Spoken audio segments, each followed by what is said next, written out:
presence felt early. Yeah, last week, we kind of were hoping to see him early, and tonight, Coach has, seen the potential he brings and just the momentum he brings to the offense.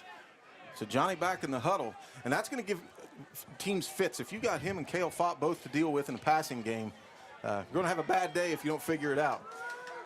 So Clarkson's going to be offset behind the right tackle. Seth Lambert offset to Johnny Scott's left in the backfield. Cale Fott in the slot to the left. Bailey usually wide left. Snap to Johnny Scott. He'll just straight keep. Nice block by Seth Lambert, but he didn't follow him. So Johnny will pick up a gain of 4. Had he followed Seth Lambert, he probably would have got 8. Yeah, he had a nice little lane there in the middle of the field. Tried to cut that back outside, and Alexander did a good job setting the edge, not letting him get outside and tackling for a little gain. So bring up 4-yard gain, not a bad game. 2nd and 6. Still no score here in the first quarter. And back in the huddle are the Rockets. They'll break now. Johnny Scott in the shotgun with Josh Clarkson offset to his left. Seth Lambert to his right.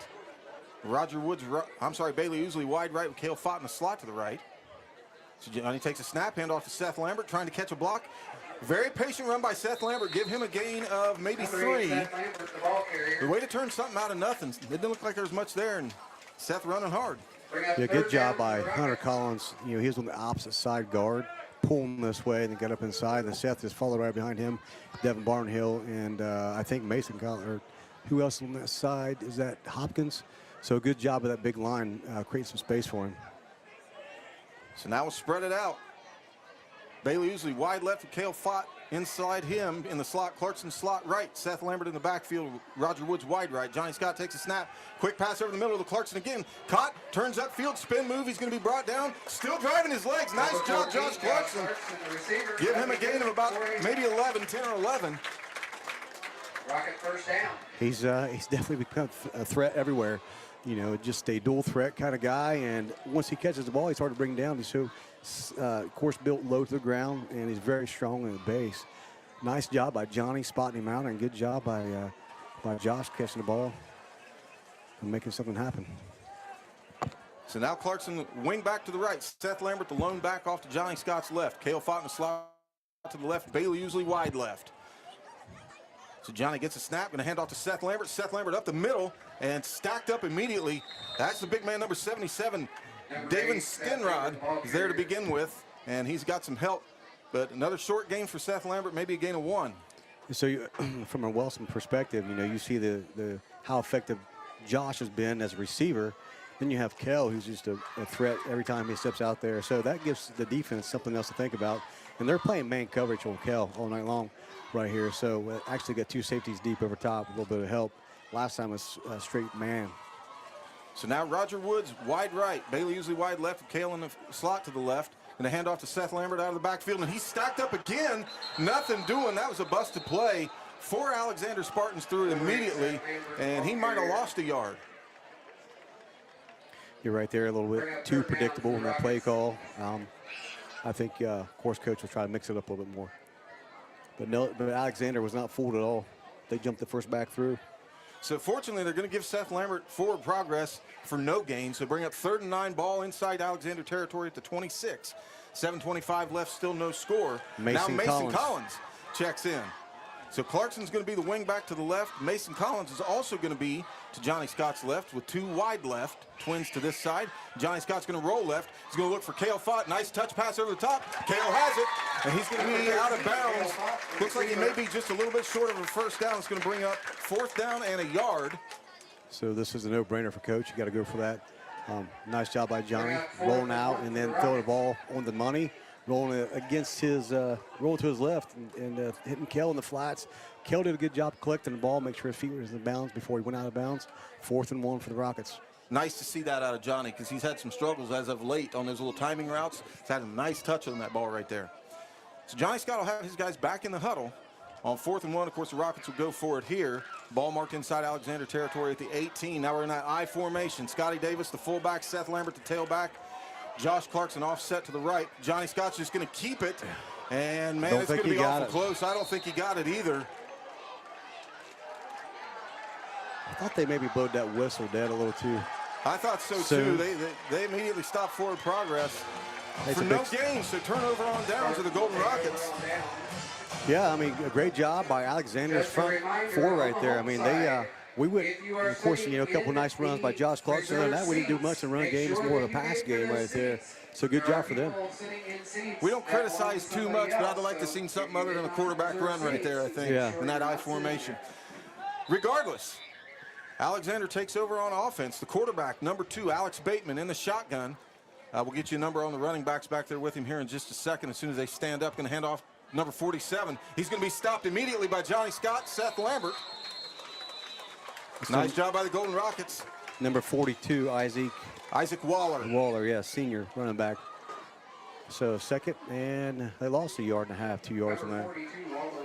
I was looking down at my roster. I didn't see actually who made the play on that. So it was Seth Lambert and Johnny Scott, and I believe maybe Connor McWilliams. Don't quote me on that. So Alex Bateman in the shotgun with Waller. Twins to our side. Wide right is number 5, Jake Roush. And number 11 goes jet to the opposite side of the field. Option, pitch to Waller to the left. And Josh Clarkson blocked out of the play. Waller blocked has in the back. edge. And there's going to be a flag. That's probably going to be a block in the back against Josh Clarkson. Yeah, Josh had the tackle, but looks like Alexander hit him in the back.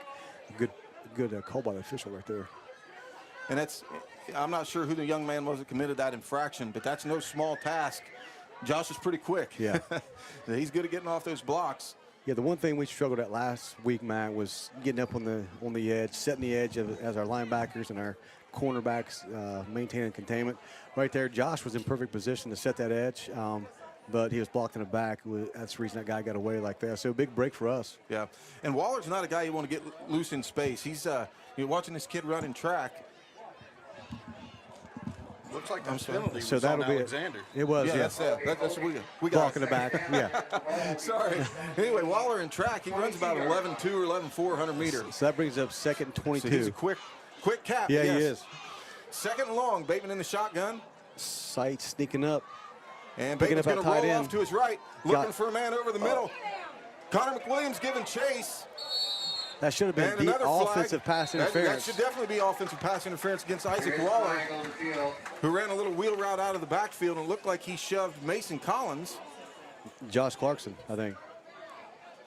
Again, I think he was the benefactor once again. So that's, again, against Alexander, so not helping themselves out here. So that'll be half the distance of goal line, so it'll be second down and 26.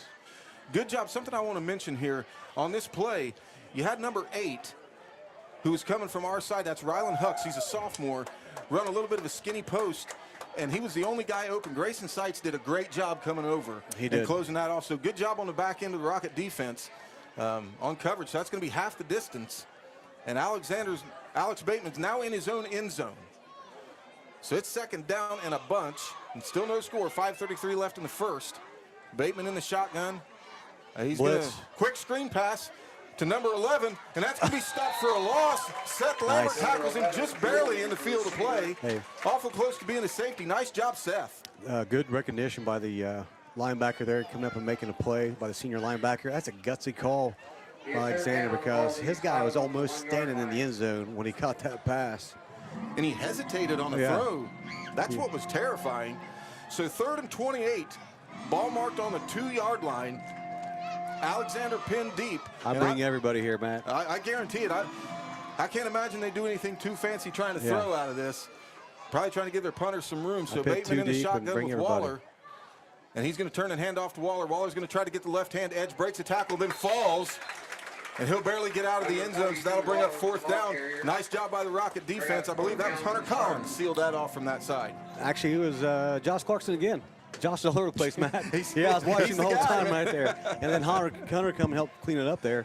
But the one thing you can see, our linebackers flowing a lot better this week, Matt, than what they did last week. And because Collins, man, they're forces to be reckoned with. And so he did a good job coming and helping out right there. So the senior Trent Shad back to punt for Alexander. Cale Fott standing right on the 45-yard line, just inside Alexander territory. 4:14 left in the first, still no score. So snap is in. Rockets come after it, and he barely gets it off. It's not going to be a very good punt. Cale has a chance to pick it up and decides not to. Man, if he would have picked that up, Nate, he was gone. Yeah, he had everybody fooled. So we got 4:02 left in the first quarter. It's scoreless. And Wellston will take the ball over on, looks like the 44-yard line, 43-yard line. Okay, so we'll take a quick 30-second break. I'm Matt Peterson, Nate Mollahan, Paul Peterson. You're listening to Golden Rocket Football.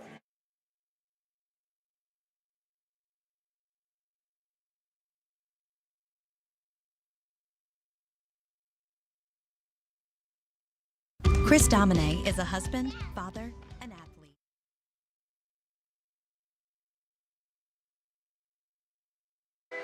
All right, we're back. Commercial break didn't work for us. We tried. Sorry, folks. Seth Lambert offset to Johnny Scott's left. Kale Fott jet motion to the right. Johnny Scott fakes a jet, keeps it off the left-hand side. Nice carry by Johnny Scott up across the 35-yard line. Give him a gain of about 9. Yeah, good job by the coaching staff mixing it up right there. Like we say every game, when you see Kel Fott in motion, all eyeballs on defense go to him.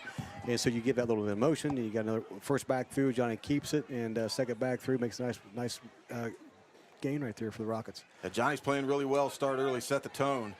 So now Mason Collins, the lone back, offset to Johnny Scott's left. Clarkson's going to be lined up. Gee, we need Christmas. Lined up at the right-hand wing. Kale Fott in the slot to the left with Levi Bellard wide left. We have an official timeout. Evidently, Levi Bellard lost a mouthpiece, so Bailey Usley will check in for him. Only had to walk a couple of yards. So Coach Sykes giving the signal in from the sideline. Johnny Scott in the gun. He's going to take a snap. Crisscross to Clarkson.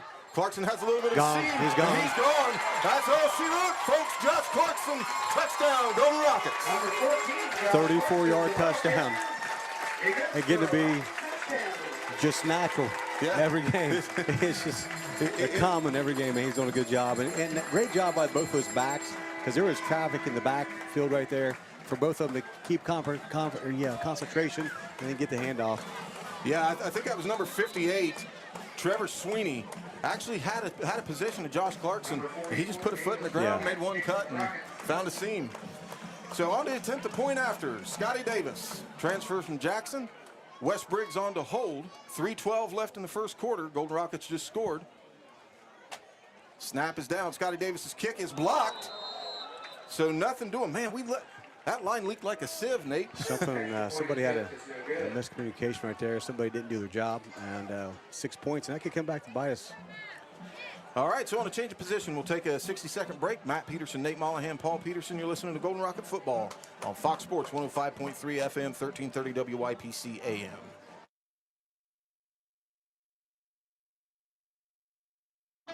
The Jackson County Iron City Implement at the corner of Broadway and Water Streets in Jackson is your one-stop spot for keeping your life on track and moving. Whether it's home or commercial, Iron City Implement has you covered with quality Napa brand auto parts and more. They have all the tools to make that job easier and done right. Milwaukee powered tools, gas powered generators, tools and parts and products you may have never even thought you needed. Need a special part you just can't seem to find anywhere else? There's a good chance that you'll find it at Iron City Implement. In every moment of need, there are those who stand ready to help, our local behavioral health care heroes. These dedicated professionals and partners work tirelessly to support our community's mental health, providing care, compassion, and hope to those who need it most. To the counselors, therapists, case managers, social workers, nurses, and all the amazing staff, we see you. Your commitment, your passion, and your endless patience make a difference every single day. To our community partners who collaborate and extend their hands in partnership, thank you for being the backbone of our shared mission. Together, you are making our community stronger, healthier, and more resilient. We're deeply grateful for all you do. This message is brought to you by the Gaia Jackson Meigs Alcohol, Drug, Addiction, and Mental Health Board, standing together with our local behavioral health care workforce and partners. For more information on the Adam H. Board or local treatment providers, visit our website, gjmboard.org, and like and follow us on Facebook.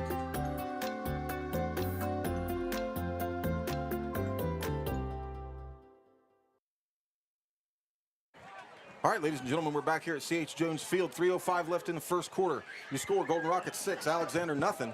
On the kickoff, that was Levi Bellard kick to Isaac Waller, who took it on the 20, cut off to his left and had a little bit more of the edge than we'd like him to. He'll have a decent field position. Ball marked inside Alexander territory at the 42. Yeah, good job by special teams, Alexander right there, getting good field position. Yeah, but, you know, each week, Josh has just shown it's not a fluke. he's a threat to be reckoned with. And what does that do for your offense when you got someone like him who's such a big threat, you know, and you got Kel over there who's such a big threat. You got threats to Seth. You got Johnny. There's threats everywhere on the offense. So 4 wide receivers. Bateman in the shotgun, going to roll off to his right. Seth Lambert in the backfield quick. And that ball's going to be incomplete, intended for number 24. Don't have a 24 on the roster. Sorry about that, folks. Not sure who that is. Looks like Grayson's sights slipped on the coverage, and it's a good thing there was a bad throw. You know, there's some footing issues. As the night sets, there's a little bit of dew gets from that grass. So, yeah, tough break for Alexander. Good break for us right there. 2nd and 10 on their own 42. Nice job by the Rocket defense. Seth Lambert had great pressure. He was in the backfield almost instantly and forced an errant throw. So Bateman in the shotgun again. Can't see who's back there with him. It looks to be Waller. 4 wide receivers, twins to both sides. That's Jake Roush wide to the left. You're listening to Football Friday Night on Fox Sports 105.3 FM. Sorry about that, folks. Not sure why we got interrupted there, but looks like we've got a timeout called by Alexander. So that'll leave them with 2. On that, we'll take a quick 30-second break. Be right back with you.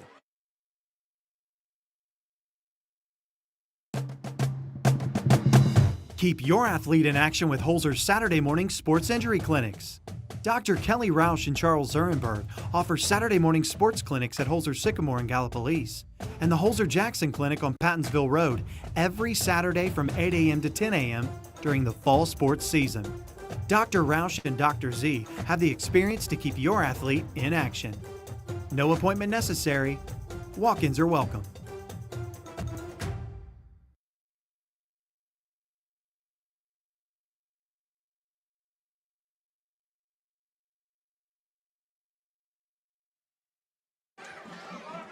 All right, Rocket fans, we're back here at C.H. Jones Field after the timeout. Your score is 6-0. Golden Rockets lead Alexander with 2:59 left in the first quarter. Alexander has it 2nd and 10 on their own 42. And they're taking a little bit of time coming out of the timeout. So Bateman going to be in the backfield with number 8, Rylan Hucks, and 42, Isaac Waller. So he's going to be in the pistol. Twins to the right, 1 wide left. Going to turn handoff to number 8, and he's going to be hit in the backfield by Connor McWilliams. Johnny Scott in to help. And Goheen. And Gage Goheen. Nice job. I think Gage might have been the one blown that up in the first place. That was one of those meet me at the quarterback. Yeah, great play by the Rockets interior right there. And then Johnny coming in just cleaning up. Johnny's a big, strong fella, man. He comes downhill like that. I guarantee you the quarterback felt that one. So we're going to go ahead and nominate Connor McWilliams and possibly Gage Goheen for the hit of the game right there. Yeah. We'll have to reward that later. So Bateman in the shotgun, offset to his left by Rylan Hucks. 4 wide receivers in the ball game. Bateman's going to take the snap. 2-step drop, looking over the middle, going to go deep, intended for number 9, and Bailey Ousley just about had an interception. I'm sorry, that was intended for number 5, Jake Roush, but that ball is incomplete and bring up 4th down. So Bailey Ousley, a sophomore, did a good job right there from the safety position. Recognized the play, got deep, and the ball was uncatchable, but he did a good job getting back there to make sure it was uncatchable. I thought he was going to intercept it. A great play by that young man. And that's good to see because we had a couple young safeties back there, Grayson Sykes and Bailey Ousley. Bailey Ousley's a sophomore. So good to see good things happening on the defense. Cale Fott back to receive the punt from Trent Shad. Rockets came after it last time, just about got a piece. So snap is in there, coming after it again, and it's blocked. Gage Goheen. Gage Goheen. Hunter Collins is going to pick it up, and he's going to be brought down inside the 20-yard line. Nice job, Gage Goheen. Yeah, good job. That guy has been a force to be reckoned with since he's a freshman. I've seen the potential in that kid. He's a senior this year, and he's probably I would not want to go up against him as an offensive lineman or actually as a defensive lineman, playing across from either side of the ball, because he's big, he's fast and strong, and he's mean. So great job, and it's good to see that senior make a big play with a big home crowd here tonight. Yes, we also have to award the patio player of the game after this, and I think you got to nominate Gage Goheen. Yeah, right now he's got 2 big plays. Name mentioned 2 plays straight, so big-time extra point block there I'm sorry. So you go Kell right here. I mean, he's got single coverage. Nobody on Cale Fott. You got a safety shading, but there's no way he can get there for help. Slants wide open right here, Nate. They're going to turn and hand off to Seth Lambert, and nothing doing for Seth. Loss of 2. You know, of course, I'd have a play in there. You see that kind of lineup right there. You just kind of give Kell a nod, and you guys have a little bit of fun over there. But yeah, second and 13 probably, no, or second 12. Ball in the 18, 6-0 Rockets lead, 1:43 left to go in the first quarter. Yeah, I mean, they're playing one high right there with everybody in the box. One man on Cale Fott. And right here, line him up on the hash marks and send him to the corner of the end zone. So now go back to a 2-safety look. And we'll have trips to our side. Clarkson wide left. Scotty Davis, the point man in this bunch, with Cale Fott just behind him. Alexander's confused. Seth Lambert offset to Johnny Scott's left. Johnny takes a shotgun snap. Going to be quick pass to Clarkson on a screen. He's going to get the edge. A nice block by Cale Fott. And Josh Clarkson will pick up a gain of about 7 or 8. Give him a gain of 8 on the screen pass. Yeah, good job by Scott Davis making the initial block, sealing that for him, and then an awesome job by Kell coming over. And Kell hasn't seen the ball much tonight, but doing a good job. That's a big play by a senior, making a big play for his buddy. And yes, that's a well, I thought it was a bigger game than that. What happened, Matt? Must have been a flag. They're going to get somebody on a hold. We didn't see much there. But good job by the wide receivers out there making good blocks.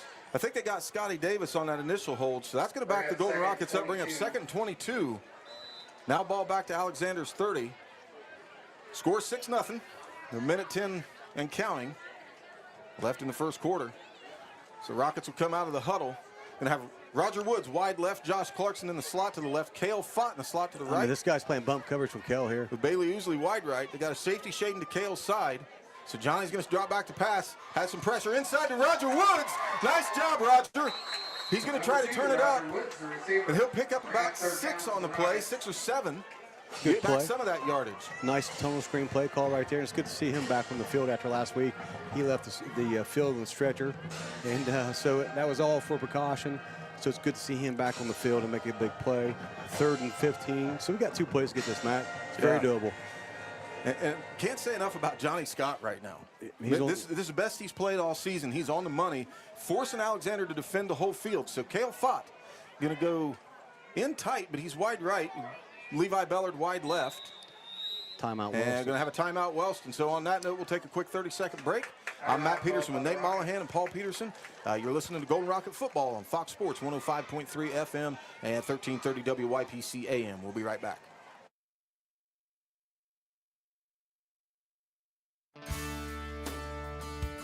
ERA Martin & Associates is your local connection to buying and selling real estate. They have a team of great agents ready to help you not only find a property, but actually buy it. There are a lot of steps involved in buying or selling real estate, and it's important to work with an agent you trust to guide you through. ERA agents are extensively trained, and that training never ends because you are too important.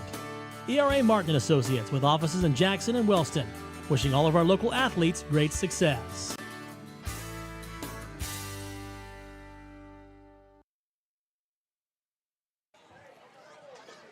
All right, ladies and gentlemen, coming out of the timeout, that's the Golden Rockets take their first one. So they have 2 remaining. Alexander has 1. I only thought Alexander took 1, though. So may have a malfunction on the scoreboard, not sure. Either way, 10 seconds left in the first quarter. It'll be 3rd and 15. Ball marked inside Alexander territory at the 24. Johnny Scott in the shotgun with Seth Lambert offset to his right.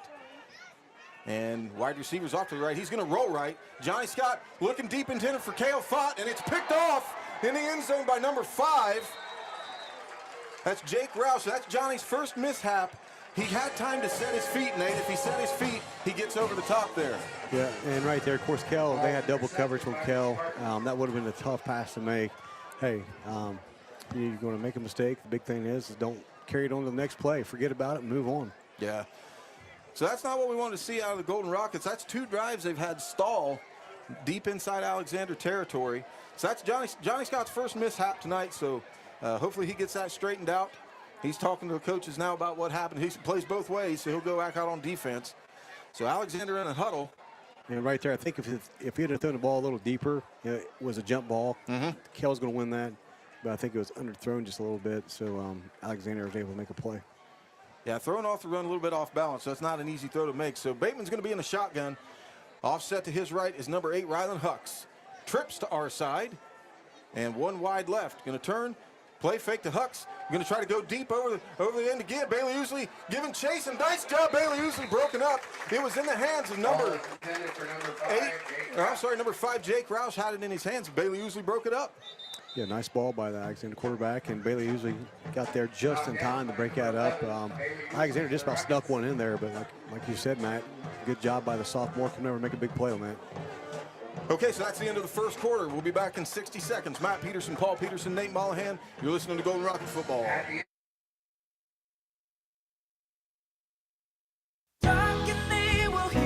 We all want our kids to grow up safe and healthy, so we show them how, and we tell them with honest conversations that let them know what we expect. That's especially important when it comes to alcohol and other drugs. Kids need to know the dangers and how to avoid them.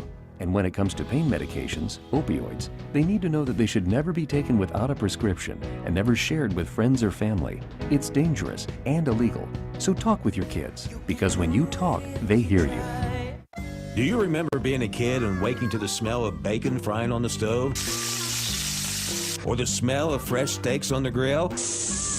Those days are not over. Dave's Custom Butchering in Wellston brings back those childhood memories with some of the best fresh meats available for your family. Smoked bacon, homemade brats, fresh ground beef, and unbelievable steaks are waiting for you at Dave's Custom Butchering. Dave's Custom Butchering, West Broadway Street in Wellston. Call ahead and we'll have your order ready. 740-384-2340.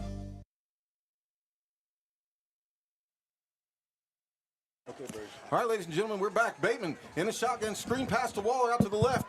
Missed a tackle by Clarkson, then Grayson Sykes. And Hunter Collins going to clean that up. Be a short gain, if any, for Isaac Waller on a screen pass. On your yellow split the pot ticket. Yeah, so the winning number is just got a phone call from my Uncle Bruce. I want to give him a shout out. Bruce is a longtime Rocket. Yeah. He graduated, I think, 68 or 69. But he's always a supporter of all these Wellston sports, and probably one of the biggest Rocket fans you'll ever find, and just a great man. But he was calling to get an update, and so I just want to say shout out to Uncle Bruce. Good football player back in the day, right, man. So Bateman in the pistol. Going to turn, going to go option right, going to pitch to number 8. 8 trying to get the edge, can't get there. Who was that on the hit? Fumble. Seth. That's going to be picked up. Touchdown. And return touchdown, Hunter Collins. Golden Rocket defense. I think Seth Lambert was the one that made the contact to strip the ball. And great job, man. Good job. That's what we need right there. A big turnover and a score. Well, if that was Seth Lambert caused that fumble, that's got to be nominated for hit of the game because he was in space. And then Hunter Collins pick it up and score. So that'll take the score to 12-0 pending the point after. And Golden Rockets, I'm sure, will go for 2 here after the mishap by, we'll blame the special teams line on that point after last time. Don't think that was Scotty Davis's problem. Yeah, the kick was up, but there was someone standing in front of him when he kicked it. So it makes it tough. That's a problem. That's a problem. So Johnny Scott for the point after is going to be in the gun. Seth Lambert offset to his right. Cale Fox late getting into the formation. Has to get the play from Johnny Scott. He'll be in the slot to the right. I'm sorry. He's going to go wide 6 left. 6 seconds on the play clock right now. 4. 3, 2. Johnny Scott barely gets it off. Quick pass over the right, intended for Levi Bellard, and overthrew him. Levi was open. Johnny just missed him. Yeah, nice route by Levi. Good job getting the ball off right there. We almost had a delay game. So yeah, that's a big miss right there, Matt. So now we're in the 12. And so that's something we've got to work on and get better throughout the season. I know Coach Graham, we talked about how much time they spend on special teams. We talked about that, this week when we talked with him. So I know from a special team standpoint, Coach Seitz, which is a special team coach, is going to be a little disappointed. But the thing about it, this is only game 5. You got plenty of time to work on that stuff. But if you want to be a contender for the league title, that's things we got to convert on. Yeah. Well, and we talked a little bit about it during the break. The score is not indicative of the way this game has gone. I mean, we're playing extremely well other than those 2 stalled drives. And this game should probably be 28-0 right now. Yeah, Alexander's defense a little more, their run defense has showed up a little more than I think what people expected. The big plays we're getting off is maybe the crisscrosses and things like that. Not really traditional, just run right at them downhill. So they're doing a good job up front on the defensive side, forcing us to get to the edge. So Jake Roush and Isaac Waller back deep to receive Levi Bellard's kick. Taking a little bit of time getting it on the tee here. So 11-11 to go in the second quarter. Rockets lead Alexander 12-0. Always nice to have a lead. Always nice to wish it was more. Yeah. So Levi has the ball on the tee. And we have a whistle now to start play. So Levi's kick is away. That's going to go short to number 12. Is going to field it at the 25. Trying to find a seam inside. Breaks the tackle. And Levi Beller, I'm sorry. Number 12. Number 16. It's Tanner DeWine. Tanner DeWine might have saved a touchdown. Yeah, special team player there for the senior. Big play right there for that senior, because that could have been 6 points the other way. So that could have shifted the tide really quick. So that's a huge play, and I'm sure they'll talk about that in the special teams film. So congratulations. So Alexander has pretty good field position. Ball's going to be marked at the 44-yard line. Still in their own territory. That's not a bad place to start. So Clarkson's going to be the corner. He's going to be manned up on Jake Roush to our side. Mason Collins the corner to the opposite side. Bateman in the shotgun, 4 wide receivers. Waller offset to his left. Blitz shotgun coming. Snap in. Bateman's going to look. Quick pass intended for number 19, but threw way out in front of him. That's Colt Newton. Yeah, the interior of the Rocket D line got some pressure on the quarterback, and then you had the linebackers come in and blitz and put extra pressure. So it cost the quarterback just to throw in a no man's land. Nice job by the Rockets. Second and long. Yeah, he doesn't look comfortable back there at all. No. So that's, hats off to Landon Hypes down there, Connor McWilliams. I think Jarrett Meacham is the nose right now. Seth Lambert's kind of playing that hybrid linebacker edge. And he'll come out and give some help on number 11 in the slot. Jake Roush wide left to our side. Bateman in the shotgun with Waller. 3-step drop. Landon Hypes giving chase. Screen pass dropped by Waller. Nothing doing anyway, because had he caught it, Hunter Collins would have probably taken his head completely off. So bring up 3rd down and 10.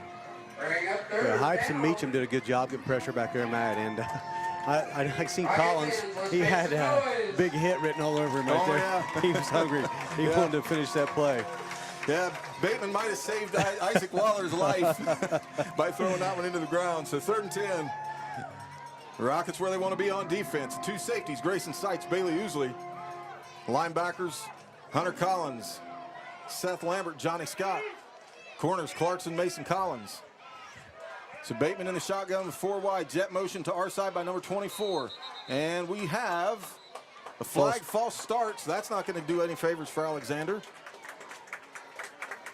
We had Collins and Davis, both linebackers, come up and were showing a blitz, and actually they were on a blitz, and I think that forced those linemen over there to jump a little too soon, get a little happy feet. When you see those 2 guys, you know it's going to be bringing the heat. It does make you a little bit nervous. So nice job by the defense, putting pressure on that offensive line. Brings up 3rd and about 15. 3rd down, no tight end to this side. Don't be surprised if Seth Lambert goes right here. Bateman in the shotgun, same formation, and another false start by Alexander. I think we got 2 guys maybe going in motion. Well, you can have 2 guys in motion as long as you're not snapping the ball. They have to get set for a second before you snap the ball. At any rate, I didn't see what was going on there, but that's good for Wellston. Hey, 3rd and 20 right now. Right where we want to be. 10:54 left to go in the second quarter. 12-0 Wellston. So Bateman has his guys in the huddle. I'm sure they're trying to figure something out. They may want to abandon that jet motion. They had 24 coming from the right side of the formation over to our side. Of course, Alexander attacking the north end zone here at C.H. Jones Field. So Bateman in the shotgun. Going to be a quick screen pass to number 5. Has a catch, and Hunter Collins initially breaks the tackle by Hunter Collins, but it's going to be cleaned up by number 56, Connor McWilliams. Way to go, McWilliams, coming from the opposite side of the field to make that play. Yeah, the DN coming over and making a nice play. And then who was the cornerback over here? I didn't see who the cornerback was, but whoever it was did a good job forcing that play back to the inside, not letting it get to the edge. And that's something we've seen a lot of improvements on tonight, Matt. Those corners doing a great job on outside containment. That was Clarkson to this side. So Shat back to punt. Cale Fott just inside the 20-yard line to receive. 12-0 here left in the first quarter. Shat's punt is away, and Cale's going to get a crack at this one. He'll take it about the 23-yard line, has the right-hand side, going up the sideline, and he'll be dropped out of bounds. That should be a penalty Number right 58, there. awfully close to a late hit. They're not going to call it. But Cale driven out of bounds at the 41, so nice starting position for the Golden Rockets. I thought that was a little late, but I'm just glad Cale survived that and didn't step, because right there it's always historically a bad spot, slick, and you got the bench, so that could have been bad. glad it wasn't. So Rockets in a great position right here, 1st and 10 from their own 41-yard line, 12-0 lead. The playbook's wide open, and you got skill everywhere, Matt. You got guys on the edge, you got guys inside. Well, we got 3 players with catches so far tonight. I'm sorry, 2 at least. Roger Woods has 1, Clarkson has 1. Still waiting on Cale Fott. He's in the slot to the right of the formation. Clarkson up top, single coverage. Yes, he wide left. So Mason Collins in the backfield with Johnny Scott. He's going to fake to Cale Fott and keep it himself. He has a nice lane up the middle. He's gone. Nobody's going to catch him. Number 5 finally corrals him, but nice job by Johnny Scott. Horse collar. They're going to get number 5 on a horse collar tackle, so that'll add on to a big game by Johnny Scott. You know, Matt, the play that'll never go in the stat book is just Kel going in motion right there. He makes that whole defense shift that way. Yeah. Johnny did a good job with the fake and then staying low behind his offensive line and then running down the field. And a good job by number 5, and it's a horse collar, but at least he didn't give up on the play. So we're not sure where the ball's spotted. Just over top of the 10-yard line, probably the 12. Be 1st and 10. Johnny Scott in a shotgun, flanked by Clarkson to his right, Mason Collins to his left. Cale Fott in the slot to the left, going to turn handoff to Clarkson. Clarkson trying to find some room up the middle, and he's going to be initially wrapped up by Waller. And Clarkson will not go to the ground. They have to stop him on forward progress after a gain of maybe 2. Yeah, good effort by Josh right there. Gain of 2. So be 2nd down 8. Yeah, I think with him in the backfield right now, Matt, I think all eyes are on him when he's back there just because of the big first quarter that he's had. They know he's got to be a player that they key on defensively if they want to try to stay in this game. And that means there's plays to be made out to Levi Bellard, Cale Fott, but Josh Clarkson's going to come wide right. Cale Fott in the slot to the left. Levi Bellard wide left. That Mason slant Collins is wide open. Absolutely. Mason Collins offset to Johnny Scott's left. So Johnny takes a shotgun snap. Going to drop back to pass over the middle, intended for number 2. And pass is broken up by number 5. That's Jake Roush. Saved a touchdown. It's a little tight end pop pass right there. And that's kind of dangerous with all the traffic there in the middle. Thankfully, we got out of that with just an incomplete pass. Brings a 3rd, about 7. 3rd and 8. 3rd and 8, ball marked at the 10-yard line. We'll say 9.5. It's awfully close. If I'm calling these plays, Matt, I'm like, all right, where do I want to throw the ball the safest? And throw it away from the defense. Get him out here on the edge and throw it out there in space. Let our guys make a play on it. Well, that's it, because they're playing 2 safeties, but they're pinched in the middle of the field. So you're right, there's nobody out here on the edges. So coming wide right is Roger Woods. Josh Clarkson in the slot to the right. Cale Fott slot to the left. Mason Collins the lone back. Clarkson in motion. Hand off to Mason Collins. Has a little bit of running room, but not much. And he's still not going to go down, be driven back by number 77, the big man, Davin Steenrod. So that'll bring up 4th down and about 6. Give Collins only a gain of about 3. Yeah, our 3 running backs are built almost identical. Low to the ground, but very powerful. They run with a lot of effort and a lot of force. Right there at the end of that play, when he delivered the contact, he didn't take the contact, and that's what we like about our backs. They're very tough. So we've got a timeout called, I believe, by the Golden Rockets. We'll take a quick 30-second break. Matt Peterson, Nate Mollahan, and Paul Peterson. You're listening to Fox Sports 105.3 FM, 1330 WYPC AM.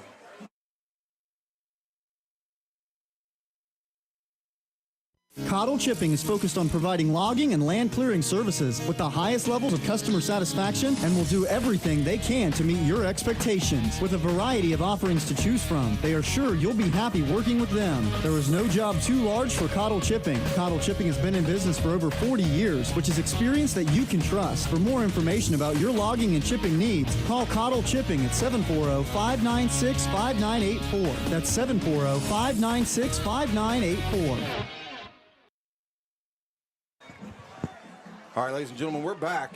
So ball's going to be marked at the 7-yard line, 4th and 6. Rockets threatening. And Nate, we talked about it last week. We're all Seth Lambert fans right here, so we'll see if he's in the game.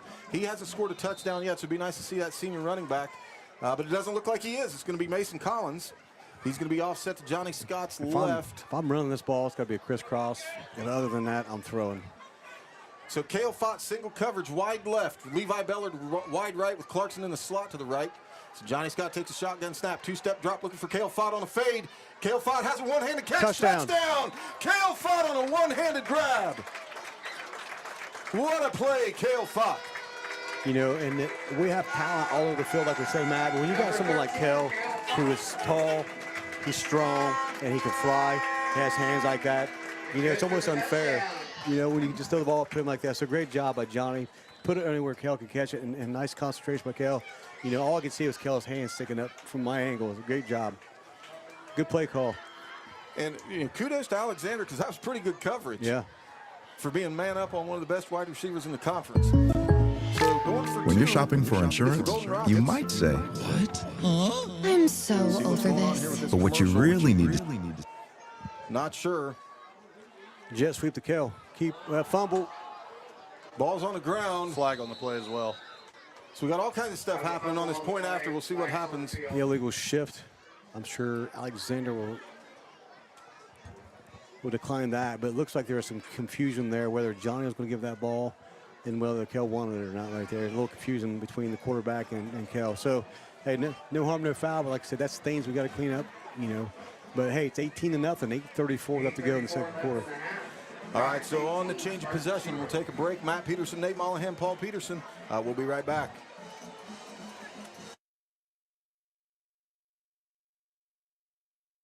Dakota's, Jackson's premier place for steak and ribs, has been proudly serving the community since 2004. Come out and join us for all your local favorites like our one-of-a-kind onion loaf, or treat yourself to one of our world-class hand-cut steaks. Enjoy the fall weather fireside on our amazing patio outdoor dining area. At Dakota's, your experience and safety are our... If you need a week's worth of groceries or just a few things for dinner, Campbell's Market is the place to shop. Campbell's Market is MacArthur's neighborhood community grocery store. You can get in and out in a hurry or take your time and check out all the great deals in every aisle. At Campbell's Market, you'll find only the freshest meat and produce, family-friendly prices, plenty of convenient parking, and amazing customer service. See their weekly ad every Saturday in the Telegram or check them out on Facebook. That's Campbell's Market in MacArthur. Family-owned and happy to serve you. All right, ladies and gentlemen, we're back. Levi Bellard has the ball on the tee. Roush Waller back deep. This one's going to be kicked and fielded by Roush at about the 20-yard line. So he'll cut back towards the middle. Scotty Davis giving chase. Nice job, Scotty Davis. Great coverage by the Golden Rockets that time. That ball's going to be marked about the 32-yard line. I had an eye on Scotty Davis the whole time on that play. He had his eye on that guy that caught the ball, the receiver, and he had a beeline. So good job on him getting around the Alexander blocker and getting the guy down for a nice tackle there for the special team. So, yeah, our extra points, our two-point conversions definitely need some, need to brush up on those a little bit, Matt. Like I said before, you know, heading up the road to Athens and head to Meigs. I mean, because there's a lot of football teams in this conference. We got to score points. Yeah. So 8:27 left in the first half. 18-0 Golden Rockets. Alex Bateman in the shotgun with number 24. Is going to hand off to 24. We're not sure who that is because we don't have that number on the roster. And he has a little bit of room on the outside edge. Going to be brought down by number 23, Mason Collins. And number 6, Meacham, I think, was out there in the vicinity as well. But that's the first really positive play for Alexander in the run game. And right there, you know, he had a nice gain on that. But when Collins tackled him, it reminded me of Chris Spillman. You know, I hear him in the past say, yeah, when you go tackle someone, tackle with bad intentions. And right there, he threw him out of bounds with bad intentions. So I just love just a grit of those guys out there. You know what I mean? They love football, and they're just your typical football players out there giving everything they got. So 2nd and 6 after a gain of 4 by number 24 for Alexander. Bateman in the pistol with 24 behind him. 3 wide receivers, twins to our side. Going to turn handoff to 24 again, trying to get to the right. Nothing doing there. I'm not sure who clogged up that middle. Landon Heights is standing. McWilliams. Connor McWilliams. Coming from behind. You know, Connor, if you look at him, he's not your typical lineman. He's about 5'6", 5'7", maybe 165, 70 pounds. But he gives those big guys fits, man. And right there, he just showed the speed, getting around the edge and tackling that back from behind. He did a good job because right there as a defensive lineman, that play goes away from you. Their job is to scrape down the line of scrimmage on the backside, not get too deep, not to allow a cutback, and he did a great job. So 4 wide coming out. Bateman in the shotgun. Going to be a 3-step drop. Blitz. He's going to have to roll. Johnny Scott giving chase, intended for number 21 off his fingertips and out of bounds. So a quick 3 and out for Alexander. Landon Heights started the chase there, got him scrambling out of the backfield, and then Johnny was coming like a bullet. You know, it was just a matter of time when he was going to take him out. But good job by the Rockets right there, just putting pressure and not letting the quarterback get comfortable. Yeah, Johnny jumped that snap count in a hurry coming from that backside. So Shat is going to be back to punt for Alexander again. Cale Fott's going to be just on the other side of the 30-yard line. He'll back up to about the 26 to receive Shat's punt. And the punt is away, plenty of time. Flag here. Punt's going to be nowhere near Cale Fott. It's going to roll dead just over top of the 30-yard line at about the 27. Since that wasn't we'll see what the flag was. A dead ball, that might be offsides on us. Line up in the neutral zone. And we'll see what the signal is. Oh, again, so that's actually sideline warning, which is our second warning. So that'll probably be a penalty. Be a 5-yarder. We've had more of those this year than I've seen in a while. I'm not sure who they're calling. I know Coach Graham doesn't go too far out. Maybe Coach Seitz giving signals. I'm not sure. Well, there's a white line down there for our players, and there's not a lot of space down there for our guys, but you've got to be mindful of that as players because it can cost you in big opportunities or big games. So that will back the Golden Rockets up. Is that a 10-yard penalty, Nate, or 5? It should be a 5. Looks a 5, yeah. So instead of the 27, it'll be the 22. First and 10, Golden Rockets. Johnny Scott has his guys in the huddle. 7:27 left in the second quarter. 18-0. Golden Rockets lead Alexander Spartans. Johnny Scott's going to be in a shotgun. Seth Lambert's going to be offset to his left. And waiting on a receiver formation right now. Got twins left with a tight. Is that a tight end, Roger Woods up there? No, Roger's this side, isn't he? I believe so. Yeah, he's on our side. Cale Fott in the slot to the left. So Johnny Scott's just going to straight quarterback keep over to the left-hand side. Has a little bit of room. Pushing people. What a leg drive. Nice job by Johnny Scott. Give him a gain of 8 yards. Yeah, his line gave him just a little bit of a hole right there to get through, and he did the rest right there, just a leg drive. That's a strong run right there for a quarterback. That's 6 yards after contact. Yeah, I think he buried that DB in the ground at the end of that play. To be 2nd and 2.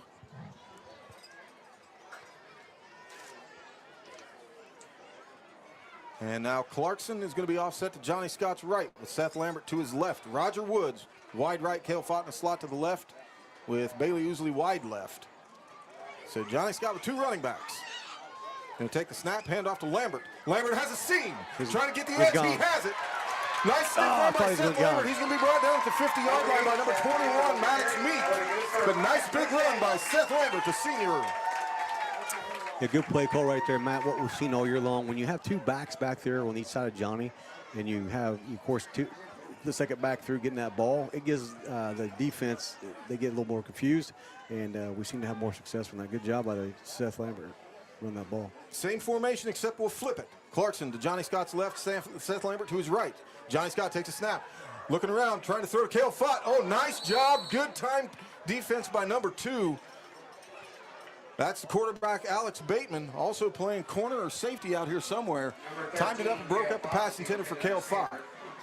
Yeah, you don't see that very often in high school football. That's perfectly timed on that. Cale goes up to, Johnny threw the ball a little high. Cale goes up, exposes himself, and Alexander did a good job coming up and putting a big hit on him. Yeah, I like to see Johnny put just a little bit more zip on that. Yeah, it looks like I was watching Cale from the start. It looks like something he got held up or he was trying to get around the DB right there. So I think the timing was off for both what Johnny was expecting and how Cale could get on the edge there. So now we're going to have Bailey Ousley going wide left, Cale Fott in the slot to the left, Seth Lambert the lone running back, Clarkson the right wing. He's going to hand off to Lambert, trying to find some room. Nice job, Devin Barnhill. Oh, that was a play fake intended for Cale Fott, and it's caught. Oh, yeah, look, we got a lineman downfield. We got Devin Barnhill clear past the safeties. Well, that's what I thought. I thought they handed that off was a to great Clarkson play. I like Seth the play. Lambert. But when you do that, man, it's tough when you're a lineman because you can't see behind of you. And so you're just trying to, just time that up in your head. And tough break for Devin Barnhill because, man, that guy, for a lineman, anytime you hear a number out there is when you jump off sides or have to come like that. So, those guys do a great job out there. And that's a great play call because Johnny just sold that long enough. Cale, of course, and he held that ball long enough to let Cale get open and just delivered a beautiful pass. And we didn't think he had the ball still. It's a great play fake. Get the official call here. And you're right, Nate, that's what they're going to call. They declined that. Pass interference, offense. So double penalties against the Golden Rockets. They declined so I'm not sure who the push-off would have been on, though. Yeah. I think the only 2 down here, I think Seth Lambert ran a little route out of the backfield and Clarkson was out here. So it must have been one of those 2. Yeah, I didn't see that. I was watching the play fake there. So, of course, they can't take both penalties. They'll take one of them. So that's going to bring up 2nd and a country mile. Not sure what the exact yardage is. At least 23 looks like. 2nd 25. Ball back inside Rocket territory at the 37-yard line. 18-0 Golden Rockets with 6:16 left in the half. Johnny Scott still with 2 running backs. Clarkson to his right, Seth Lambert to his left. Gonna have Roger Woods wide to the right, Cale Fott in the slot to the left, Bailey Usley wide left, and we've got a pre-snap whistle. Official timeout. Delay a game. Delay a game. So the Rockets imploding all of a sudden on offense. Now Johnny Scott's trying to argue and say that the back judge didn't ever give a signal. And that's what Coach Graham is arguing, so. He didn't. Well, that's a problem if Johnny Scott's waiting on the back judge for the signal and doesn't get it.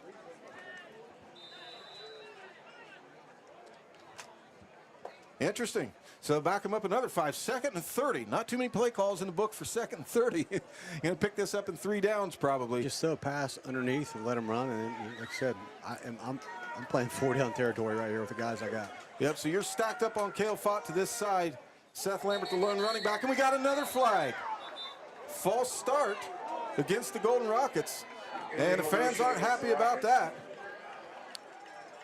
Nobody was in motion, so it must have been a flinch. I didn't see who it was. So it's 2nd and 30 now, 35. So what do you draw up here? Well, nothing stupid. Yeah, I mean, you got a couple plays here. You got 2nd down, 3rd down. You try to see if you can make it manageable. So get it to your playmakers on the edges. Yep. Spread it out. Spread it out. See what the coverage is on Cale Fott. Yeah. If he's singled up, you go there. If he's not, then somebody's open, probably Clarkson. Yeah. We saw that against Trimble. Clarkson ran wide open. Johnny just didn't see him. So Cale Fott wide right, Bailey Usley wide left. Clarkson in the slot to the left. Johnny Scott's going to go deep, pump fake. Going to go deep for Cale Fott. Has him down the sideline and just overthrew him by a bit. I think Cale hesitated on the route just a little bit. Yeah, that was a good play call. Cale did a good job, of course, on the stop and go there. Johnny with the pump fake. It worked exactly how he drew it up, except Johnny just threw it just a little deep on that. That's a tough throw to make. That's hard. It is hard. So 3rd and 35. Now your playbook's really limited. Yeah. 2nd and 35 is bad enough. I tell you, man, I'd line up everybody on this side to pick Cale on the hash marks, on the left side of the field, the right side of the field, and I'd run him in the corner. Those corner routes, it's tough. 4 wide receivers. I say it almost every other play, but Johnny in the shotgun going to fake and just keep it himself. Nothing doing. Not sure what that play call was. That was number 51. Number 1, Scott. We don't have that number in the book either, folks. So we're sorry if you're listening for Alexander. We got a few confusion marks here in the roster. We don't have a number 51. So I'm not sure who the young man is, but he did a good job on not biting. Yeah. On the run play by Johnny Scott. So Cale Fott's going to be back to punt. And number 5, Jake Rouse, is going to be back to receive for the Spartans. He'll be inside his own territory at the 35-yard line. It looks like the coaching staff. Good people bring good people. At Buckeye Construction and Restoration, it's the foundation of our project. Nice high punt. So it's going to be fair caught at the 42-yard line. So with that, we'll take a quick 30-second break. I'm Matt Peterson, Nate Mollahan, Paul Peterson. You're listening to Golden Rocket Football on Fox Sports 105.3 FM, 1330 WYPC AM. We'll be right back. And our company, which started in a garage with 2 people and a dream, now employs over 100 with offices locally in Wellston, Waterford, and Cincinnati. BCR offers competitive salaries, professional development opportunities, and an employee referral bonus program. Join one of the fastest growing companies in the Midwest by calling 833-775-1595 or visit bcrmco.com to apply. BCR, preserving our history with the hands of craftsmen. All right, ladies and gentlemen, we're back. Jet motion to the right. Bateman hands off to Waller. Waller stumbles, and he'll be dropped for about a loss of a half yard. That's an awfully generous spot. I think he lost more than that. Yeah, he stumbled, but it's probably in his benefit that he did, because Seth Lambert was right there to deliver a big hit if he didn't stumble. So our linebackers are doing good. Like we said last quarter, they're doing a lot better job this week, coming up, setting that edge, forcing his plays back to the inside. So it'll be 2nd down after no gain by Isaac Waller. Ball marked at the Alexander 43. 4:55 and counting left in the first half. Golden Rockets lead 18-0. So Bateman in the shotgun, number 24 offset to his left. 4 wide receivers in the ball game. Twins to both sides. So Bateman's going to take the shotgun snap, hand off to 24. 24 off tackle to the right, has a little bit of a seam, and he'll pick up a gain of about 4. So bring up 3rd down and 6. Yeah, they run behind big number 75. I think they don't have his size in there, but he's a good foot taller than everybody else on the field right now. So that's a good place to run the ball if you're going to try to run it. So 3rd and long quick for Alexander. Trying to get something going for him here before the end of the half. So again, 4 wide receivers. Bateman in the shotgun. Going to hand off to 24 again. This time blown up by number 58. That's Braden Myers. And then Jarrett Meacham. Josh Clarkson. Nice job, Jarrett Meacham. Braden Myers right there. Hit his guy in front of him. That offensive lineman pushed him back in. Almost made a tackle with the Alexander player. Right. Man, when he's in playing nose, he just wreaks havoc. That's a good-sized kid in number 58, Braden Myers. So that'll bring up 4th and 10. So the center number 72, Nick Jones for Alexander. I guarantee he's going to fill that one tomorrow. So now we have another stoppage of play. Referee on the far side blew a whistle. And I think we got a sideline warning, Alexander, maybe? And the clock's running. So 3:44 left in the first half. Not sure what that stoppage was. I'm almost positive it was a sideline warning. We couldn't really see the white hat from where we were sitting. So Bateman will have his guys in the huddle. So they're going to go for it here? Why not? I mean, you're looking for a spark at this point. You haven't been able to move the ball all night. You really can't stop. We've stopped ourselves on offense. And a timeout, Alexander. So on that note, we'll take another break. I'm Matt Peterson, Nate Mollahan, Paul Peterson. You're listening to Golden Rocket Football. We'll be right back.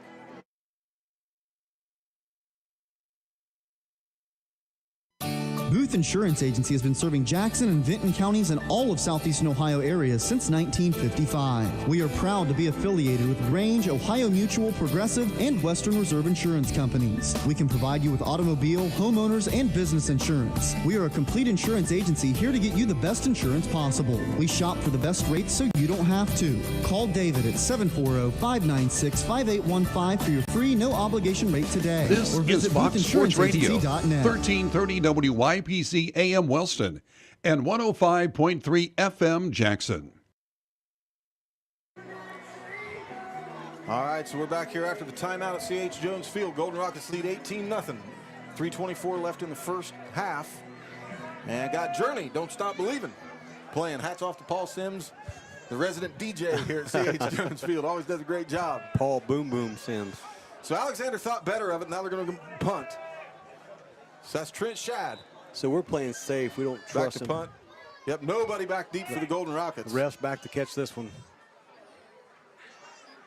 I don't think Cale Fott's even in the formation. Now Grayson Seitz will go back with Bailey Ousley. So now we've got 2 deep. Shad just going to squib punt in the middle of the field. Everybody's going to have to get away from it. Nice roll for Alexander. That ball's going to be down at the 30-yard line. So Alexander thought better of going for it on 4th down and just try to keep things from getting too far out of hand, I suppose. Yeah, and Alexander, their numbers are down. I think they got 24 players. They got 3 seniors.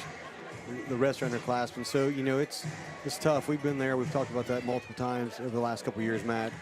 It's tough when you're, in a situation like that for the players. And you almost kind of feel bad for them.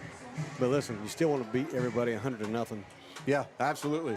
It's going to be 4 wide receivers. Roger Woods, Josh Clarkson wide to the right, Cale Fott, Bailey Ousley wide to the left. Was that Levi Bellard? Mason Collins, the lone running back.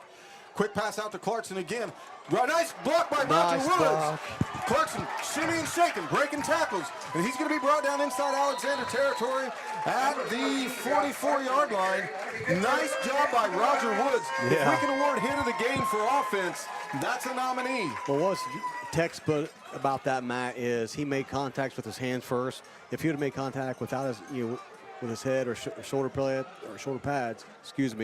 that would have been targeting. So good job by Roger by not doing by just being textbook right there. Good job of the senior. So Wellston going no huddle. Mason Collins, the lone running back, same formation. Clarkson, Cale Fott, the 2 slot receivers. So Johnny Scott in the shotgun. has a snap. He's going to straight keep. Nice job by Mason Collins on the block, giving Johnny a little bit of a seam, and he'll keep his legs moving, drag 2 Alexander Spartans for a gain of about 7. Yeah, good job by the Rockets. I think our line's starting to wear their D-line down right now. That's that left-hand side. That's Mason Collins and Devin Barnhill to that side. So same formation, no huddle. Nothing changing here for the Golden Rockets. Going hurry up. Johnny's got in a gun. Hand off to Mason Collins. Has a little bit of seam up at the middle. Is anybody going to catch him? Nice job by Roger Woods. Again on a block downfield, but Mason Collins going to be brought down by number 21, Maddox Meek. Number 23. After a big game. It's good to see Mason back in the backfield and making a big play right there. He's a senior, of course, gives everything he has every play. They've been nursing an ankle the last couple weeks. He looks like he's limping just a little bit. He didn't show it on that run, man. He burst through the line in a hurry. So same formation, still no huddle. Johnny Scott wasn't expecting the snap. He's going to have to keep it off tackle to the left. Still running. Nobody's going to catch him. He's driving. Touchdown, Johnny Scott on a busted play. Number 1, Johnny Scott, only keeper. For a Rocket touchdown. Nice job, Johnny Scott. So he got player of the game eventually last week after much deliberation. He might be on his way to a two-peat, Nate. Yeah, that was a good heads-up play by a senior right there, just catching the ball and taking off. And Collins was out in front lead blocking that too. So good job by everybody on that play, making something. It could have been disastrous right there. So big touchdown, 24-0, 1:55 to go in the half. So now we're going to try to kick the extra point again after the past couple of two-point conversions have failed. Wes Briggs on to hold. Scotty Davis back to attempt the point after.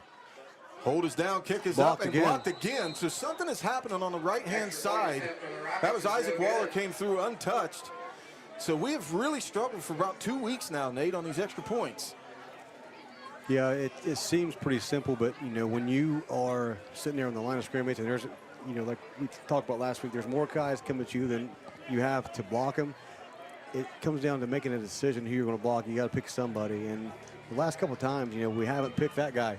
He's come through, and you can't let him you can't let anybody pass your face. And speaking of blocking, while we got the time real quick, I want to give a shout out to Gage Goheen because I've been watching him real close tonight. He may as well be buried in the ground when it comes to being on that offensive line. He has not missed a single block tonight, and he's a stone wall. Super humble kid. I ran into him a few weeks ago in town, and he was talking to me, and he made the comment about, I'm not going to win any awards anytime soon. Well, tonight, so far, he's up for hit of the game, and if we had a lineman of the game, it'd go to him. Yeah, don't count yourself short, Gage. Yeah, on his side job, he's serving up Frosties down at Dairy Queen, isn't he? Yeah. Good kid, man. Hard worker on and off the football field. Absolutely. Good character kid. And that's, hats off to Coach Graham. That's part of the culture he creates here. These kids have bought into it, and we've really seen a turnaround in this program. So Levi Bellard has the ball on the tee. Back deep is Roush and Isaac Waller for Alexander. Levi's kick is away. Going to be mid-range fielded. Nope, going to take it on a bounce as Isaac Waller about the 22-yard line, trying to get the left-hand side. Outruns number 16 to the edge, and it's going to be cut down. Nice open field tackle by number 18, the kicker, Levi Bellard. It's a good hustle play by Levi to keep that in check. Ball's going to be marked just at about the 40-yard line. Yeah, runner right there did a good job just putting the move in the inside, then getting outside, beating our outside containment. But thankfully, the kicker made a big play and kept him from scoring a touchdown. Yeah, that was the initial play could have been made by number 16, Tanner DeWine. Took it just a little bit too far of an inside angle. And now, we got a penalty against Alexander on the return or after the return? I'm not sure. I was looking at my roster card there and didn't see the actual call, but they backed him up. So it might have been a hold. Looks like a hold because there's a 10-yard penalty. So be spotted at the 29. First and 10, Alexander. Golden Rockets lead 24-0 with 1:48 left. Bateman in the shotgun with 4 wide receivers. Watch Johnny coming off the edge right here. And we have a flag again. False start against Alexander. I'm not sure. I didn't think the offense was set. Their line was not set. They've been standing like that. Well, if they stand like that, they have to stay down. If you put your hand in the dirt, you have to keep your hand in the dirt.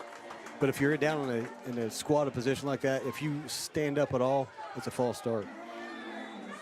So things going from bad to worse for Alexander here before the half. Now, I'm sure if you're them, you're just trying to get in without any more damage being done. But Bateman's in the shotgun. Offset to his left is a new face, number 12, Trent Mash. 4 wide receivers in the game. Can't see who that is. Maybe Jake Roush wide to the left, number 8 wide right. You're going to go intended for number 42, Waller, out of the backfield off his hands and incomplete, so bring up second and long.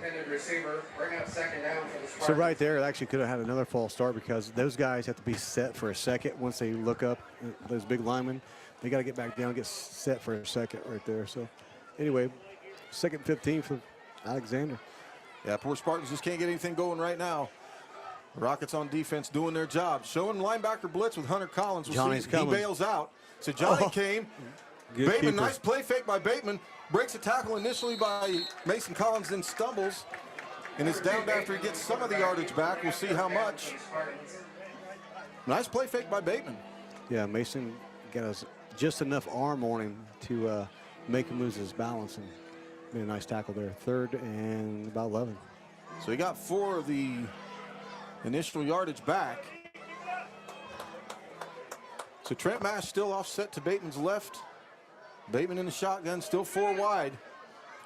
So Johnny Scott looking to be coming off that edge again. Nate, we'll see what he does. Bailey usually shifted over here in coverage to bail him out if he does. So I would not be surprised. They're going to take every bit of the play clock they can here. Wellston has 1 timeout but doesn't look to take it. So they're going to hand off to 12, and he's going to be wrapped up in the backfield and brought down for no gain by Johnny Scott.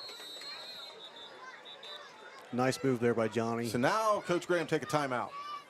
Yeah, Johnny did a good job getting a hold of his jersey right there, bringing him down. Good, strong. That just shows the grip strength that Johnny has right there. Yeah. Just one arm tackled him. Yeah, he's definitely put things on his shoulders tonight, man. Senior quarterback, leadership skills have come a long way. He's throwing the football pretty well. Only that 1 pick really is the only thing went sideways on him. Playing out of his mind on defense. So I think right now he's in the lead for player of the game for sure. And right there, he made a good move on that play because normally he was coming out from the D gap. And then right there, he shot down, was stunned in the C gap, was wide open, and had a direct hit on that running back. So this close to the half, 50 seconds left in the first half. We'll stay right with you instead of taking a break. Score 24-0. Golden Rockets lead Alexander. 4th and 10. Ball marked inside Alexander territory at the 28. Trent Shad will be back to punt. And this time we're going to send Josh Clarkson. This could be interesting right here, Matt. So is Kel hurt? I'm not sure. He wasn't in on that last punt return, but we were playing punt safe. He's right here standing, so I'm not sure what's going on. It should be interesting to see Josh catch this ball, though. But regardless, Clarkson back about the 34-yard line to receive. High snap to Shad, and he barely gets the punt away. Josh Mayer, nope, he's just going to let it go. That's probably pretty smart, Yeah. Josh. He might have been able to field it, but, man, Isaac Waller was coming with a head of steam. You could tell his second-guessing himself after that right there. Like he really wanted to catch that punt and take off running. Yeah, but Josh is a smart football player, man. That was a good IQ play there. Put your ego away for a minute. So Johnny Scott's going to have his guys in the huddle. 38 seconds left. We'll see how creative Coach gets here. This is a perfect time. I mean, you're not trying to run the score up, but you can work on some things here. Looks like we're going to victory. So Coach Seitz still having a conversation with Johnny Scott. We'll see what happens. Alexander get the ball at the half. So we'll see what they come out with here. Still a 2 safety high look for Alexander. The safety's Jake Roush. Nope, they're going to. Number 6, Wyatt McDonald, and we're going 4 wide. Here we go. Seth Lambert in the backfield. I look for Seth to get a carry here. But we'll see the 2 slots. Josh Clarkson, Cale Fott. Johnny Scott back to pass. Looking over the middle. He's going to go deep for Josh Clarkson. Has him. Touchdown. Clarkson has it. And nobody's going to catch him. Josh Clarkson, 10, 5, touchdown. Yeah. On the long pass from Johnny Scott to number 14, Josh Clarkson. Beautiful pass. Beautiful pass. Man, a great job by Josh. Once he saw that ball in the air, he knew what he had to do. He knew what kind of speed he had to do to make up to get underneath that ball, and just did a good job making an adjustment in the air. And once he caught the ball, it almost looked like he was going to catch him, and then he just kicked it in. So, man, a great execution by Johnny and Josh Clarkson. So now you got a kid with a rushing touchdown and a receiving touchdown. 2 weeks in a row, 3 weeks in a row now. I cannot believe. I'd like to see his total yards from scrimmage, PJ. I have to get that to us next week. Between his rushing yards and receiving yards, man, it's got to be something to see. So Scotty Davis on to attempt a point after. They're going to kick it again. Wes Briggs to hold. We'll see if that right side of the line holds up. It does. Scotty Davis's kick is up and good. So finally, something positive on the extra point front. After the extra point, your Golden Rockets 31, Alexander Spartans nothing. With 26 seconds left, we'll take a quick break. I'm Matt Peterson, Nate Mollahan, Paul Peterson. You're listening to Fox Sports 105.3 FM, 1330 WYPC AM. This factory has walls, but there's no ceiling. Here, my ideas matter. I went from a dead-end job to endless opportunity. Join a team where you can use your unique talents to grow both personally and professionally. With advancement opportunities, an on-site health clinic, and generous retirement benefits, you too can be more at Bellisio Foods. Apply today at BellisioFoods.com/careers. That's BELLISIO Foods.com/careers.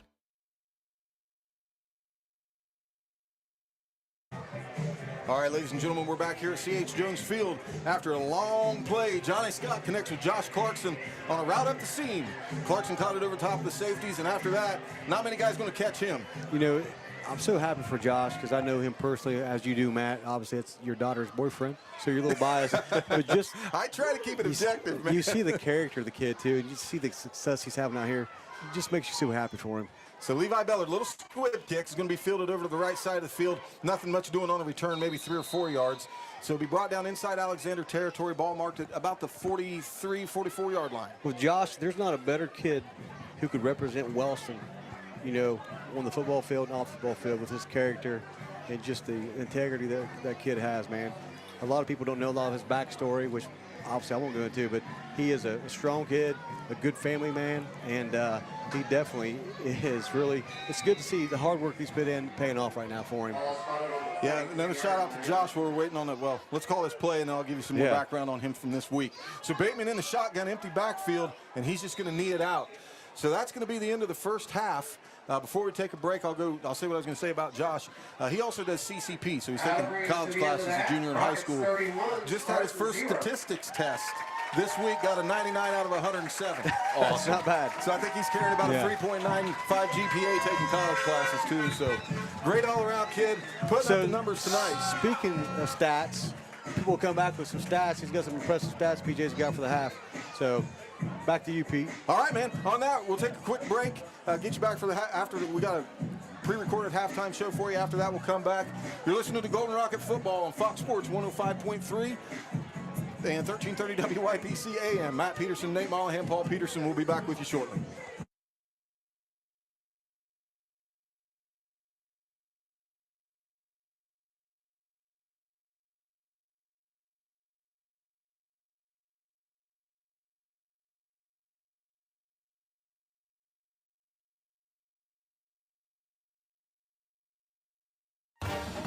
From the Ohio News Network, this is the Ohio Education Association Tonight in High School Football. Named Best Sports Program in the Country by the National Association of State Radio Networks. Tonight in High School Football is presented by Beck's Hybrids and by Ohio for Responsible Gambling. Now here's your host, Skip Mossick.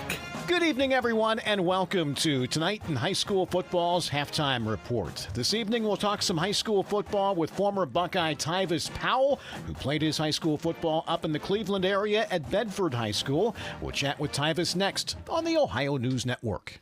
At Beck's, we stand up for the things that matter most: our faith, our independence, and helping farmers succeed. As the largest family-owned seed company in the U.S., we believe in the integrity of remaining an independent family-owned seed company. Since our founding in 1937, we have continued to produce quality products backed by a quality family of employees and dealers dedicated to serving American farmers. And that's something to be proud of. Beck's, founded in faith, forged in America. For more information, visit beckshybrids.com. I'm Ohio Education Association President Scott DeMauro, and on behalf of the OEA's 120,000 members, we're proud to bring you tonight's game. Our members are the public school educators who coach your kids on and off the field, because we believe in the potential of every student and their right to a high-quality public education, no exceptions. That's why we will continue to speak in one voice to demand the supports and resources our public schools need, because public education matters. SF Restoration specializes in masonry restoration in Wellston, Ohio, with unmatched industry expertise. From chimney repair and caulking and tuck pointing to cleaning and deck coating, we've got you covered. Our team is quick to respond to inquiries and can provide a fast turnaround time for appointments. Whether you need waterproofing, concrete repair, stonework, or foundation services, we have the skills to deliver exceptional results. We also specialize in commercial work and window glazing and caulking. Contact us today for all your masonry restoration needs. Call 740-418-4880. Are you looking for the perfect power sport vehicle? Well, come visit Pony Power Sports of Jackson. We're the same great faces you know and love at the same location and with the best selection in the tri-state area. We're family owned and operated and here to help you find the ride of your dreams. You can find us 3 miles east of Jackson at 2223 Clary Road on US 35 East. Give us a call, 740-286-4956, or go to ponypowersports.com. From motorcycles to ATVs to side-by-sides, Pony Power Sports of Jackson has them all. It's where your adventure begins. Get to the pony. One of the best tickets in town will always... True fans know that success in football is all about tradition, dedication, and loyalty. Those same qualities are important to the Lockard Insurance Agency. We care about what's important to you, and that's why we believe in helping you select the right insurance for your needs. If you want to protect your auto, home, farm, or business, you want Lockard Insurance on your team. Give us a call at 740-384-2020. We'd love to help evaluate your insurance needs and recommend the best coverage from the best companies. Good luck to all of our local area teams. This is Tonight in High School Football on the Ohio News Network. Once again, here's Skip Mossick. We are presented by Beck's Hybrids. At Beck's, they are and will remain farmers at heart. And welcome back, everyone. Halftime of your game. We are joined for a few minutes this evening by former Buckeye national champion Tyvis Powell, who played high school football at Bedford High School up in the Cleveland area. And Tyvis, we know all about your college career and your time in the NFL, but take us back to your high school days at Bedford and the Lake Erie League. I mean, who were the standout teams in that league at the time? Well, back then it was Maple, Euclid, Cleveland Heights, Lorraine, Warrensville. It was some really good battles. Obviously, Maple Heights was really good. They had Shaq Washington. I think they won state that year when I was in high school. So we had some really good competition there, and a lot of those guys went on to go D1 and have some pretty good careers, in college. Tyvis, the high school playoffs were not as expanded as they are now back when you played. Do you wish that they were? Yeah. That's the one thing about me, Skip. I never got a chance to play playoff high school football. My team we weren't good enough to make it any year that I was in high school. So that was the one regret that I wish I could have experienced when I was in high school, was to play playoff football, because I think although our record wasn't that great, I still think we have some talented individuals, and if you gave us a chance, I think we could have did it. We could have pulled some upsets. Tyvis, obviously you're known as a defensive player, but you played wide receiver, and they even listed you as a quarterback as well back in the day. What did you like about playing offense? What I loved, so I started all my life, Skip, I wanted to be a wide receiver. And once I got to the 11th grade, I made the transition to just solely be a defensive guy. And my senior year, we had a little shortage at the wide receiver position, so I figured I'd go over there because, naturally that's who I was. And when I got there as a senior, the funny thing about it is I would do to the DBs the stuff that I hated done to me that I knew was a problem. So it kind of made it easy to play wide receiver because I kind of knew how to beat a DB. We're chatting with Tyvis Powell this evening. And Tyvis, I always like to ask guys this. I mean, you played multiple sports when you were in high school. What all did you play? And I guess what message would you have to parents whose kids might be encouraged to focus in on just one? Yeah, I played multiple sports in high school. I didn't want to put all my eggs in one basket until I was 100% sure. So I ran track as a junior. As a freshman and sophomore, I played basketball and baseball in the springtime. I tell you what, all sports help you in certain ways. With basketball, it builds up your endurance. You can run and jump and those things. Baseball gives you that hand-eye coordination. Playing in the outfield for me was like playing wide receiver, tracking the ball and things like that. So I think that each sport helps you be better at one sport. So I would tell all parents, if your kid is interested in playing another sport, especially early on in high school or in middle school and things like that, I think that you want to build a solid foundation, being well-rounded to be able to do different things in sports. And I would say about their junior year, maybe the end of their sophomore year, if they are more serious about one than the other, then okay, let's just go ahead and commit to just one. But, when you're young and you're a freshman and a sophomore, you want to have fun and you want to continue to compete. That's the thing that each sports teach you is to how to be a competitor, and discipline and things like that. So I would encourage all parents to let their kids play multiple sports because they can help in all different ways, and every different way helps you be better at one sport. We know how good you were at football. Of the other sports you played, though, Tyvus, are there any that you wish that you were better than you were? Well, I will have Skip, that whatever sport I dedicated myself to, I would have been pro at it. No, honestly, I think that if I would have taken baseball just a tad bit more serious, that's the one that I really did enjoy playing a lot. I did enjoy playing some baseball, and I played varsity as a sophomore, so I had the potential to be good. But so I was a football player, and I just naturally progressed myself as being a football player. But if I would have dedicated myself, got into some batting cages, got some hitting coaches, I could have been Ken Griffey III. Former Buckeye, former Bedford Bearcat, Tyvus Powell. Tyvus, we always appreciate your time. Thanks for hopping on. No problem. Anytime, Skip. And we'll be right back on the Ohio News Network. Bex recognizes this week's player with heart, Trevor Stearns from Parkway High School, for his commitment and passion on the field and within the farming community. Going to school, you're stressing out so much about tests and worried about getting good grades. But cross country is just like that sense of relaxation to me. Going out and just running makes me feel like I'm just doing everything good. Trevor gets that same joy when he's back home and working outdoors. Farming in general is it's just a happy place for almost everyone. Every kid wants to grow up and live on a big farm, and that's what most kids around here are doing. He understands the impact that goes along with that lifestyle. I think farmers have one of the hardest jobs to do because they have to provide food for the nation. It's just farmers are the thing that are keeping almost America going. At Bex, we are and will remain farmers at heart. Let's go out and do something. Something like what? I don't know, something fun, something exciting, something new, something delish. I know. Let's go bowling at Leela Lanes and eat pizza at Amore's Pizzeria. Yeah, bowling is something fun and exciting. Especially with something new at Leela Lanes. Especially with new renovations underway at Leela Lanes. Not to forget that Amore's Pizzeria is right inside of Leela Lanes. Let's go now. Leela Lanes in Amore's Pizzeria. Something great. The Jackson County Health Department's Tobacco and Vape Prevention is an ongoing program providing help to both youth and adults in their efforts to quit smoking or vaping.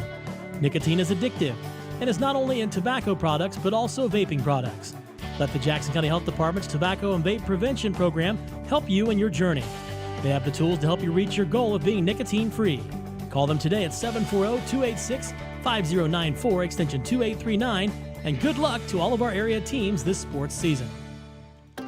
In every moment of need, there are those who stand ready to help, our local behavioral healthcare heroes. These dedicated professionals and partners work tirelessly to support our community's mental health, providing care, compassion, and hope to those who need it most.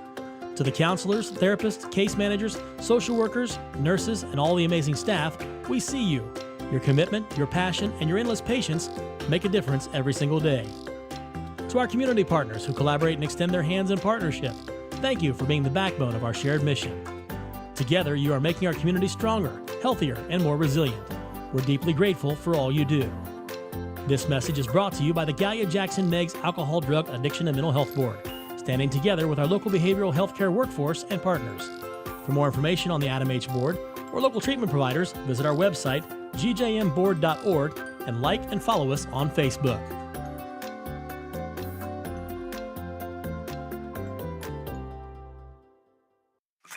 This is WONN.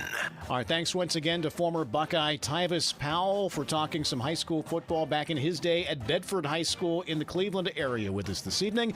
Enjoy the second half of your ball game. I'm Skip Mossick on the Ohio News Network. This has been the Ohio Education Association Tonight in High School Football. Presented by Beck's Hybrids and by Ohio for Responsible Gambling from the Ohio News Network. You're listening to Football Friday Night on Fox Sports 105.3 FM. All right, Golden Rocket fans, we're back here at C.H. Jones Field. Golden Rocket Marching Band just now started their portion of the halftime show. Got about 8 minutes left on the halftime clock. I'm Matt Peterson. Alongside me, Nate Mollahan. As always, Paul Peterson got some stats for us here. Golden Rockets lead 31-0. PJ, what can you tell us about the first half?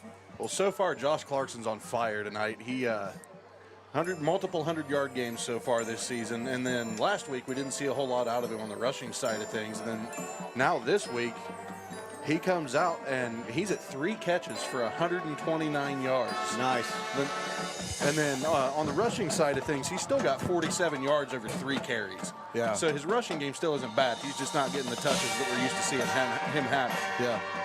You can't complain about 15.6 a pop, though. No, not at all.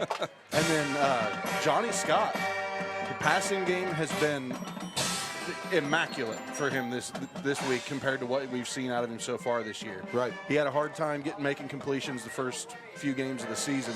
He was averaging about a 20 to 25% completion rate. Tonight he's up to 45. Yeah. So we're seeing an improvement there, and I look forward to seeing how that develops throughout the rest of the season. Yeah, so touchdowns accounted for. We got Josh Clarkson has one. Cale Fott has one. Johnny Scott has 2 rushing. Yeah, 2. Johnny Scott has 1 rushing, 2 passing. Yeah. So Clarkson with 1 rushing, 1 passing. Yeah. So it's the usual suspects, Nate. No surprise here. Yeah, and then of course you can hear the band in the background there. What would high school or college football be without the band? Oh, you know, and then I want to give a shout out to my little niece out there. She's like a niece, but my cousin's daughter, Lorelei Saltzman, which is the granddaughter of my Uncle Bruce, who just called in. So I know he's probably watching her right now at home, this halftime show. So with us talking in the background, there's a lot of people out there getting the joy to see their family members and loved ones out there. Because the band, Matt, you and PJ know well more than I do how much work they put in the off season and what it takes. You know, it's not an easy gig. Definitely and not. A lot of times they don't get a lot of credit, but you know, they do a great job. And what would high school, like I said a minute ago, what would high school football be or college football be without the band? It would not be the same. Yeah. It's just a little bit more love for the band. Katie Kingston, she's come in here, continued that tradition, and brought a little bit of a different wrinkle. For those of you that aren't familiar with the marching band world, there's a circuit called Drum Corps International, and that's pretty much professional marching band. It's all brass, the best musicians in the world. They're usually from ages 14 to 21. I think 22 is where it caps out on age. Katie did that for 2 or 3 years. Yeah. I can't remember for the life of me what drum corps she was with. I wish I could. I know she's told me last year when we did the midweek show on Thursday nights. But that experience coming here just really helps create this culture on Friday nights where we're trying to be elite at everything we do. Well, and it's nice to see a Wellston, of course, a former Wellston alumni come back, and then, of course, the experience that she has bring back here and just continue on the tradition that we've had in our band, and actually, like you said, just add more to it and just bring it at next level to what we've already had here. So it's good. You know, I know there's a lot of excitement. You know, my niece, of course, Lorelei Saltzman, she's in 8th grade. She's out here and she's on cloud 9, getting an opportunity to come out here on Friday nights, and that brings people to the football game. Yeah. You know, people who normally wouldn't come. So, you know, it's great to see the crowd support and the hard work and dedication that they put in is definitely doesn't go unrecognized from up here in the booth. Yeah. Well, absolutely. We'll get back to a little bit of football talk here. PJ, I was just looking over your shoulder. Golden Rockets have 171 yards on the ground.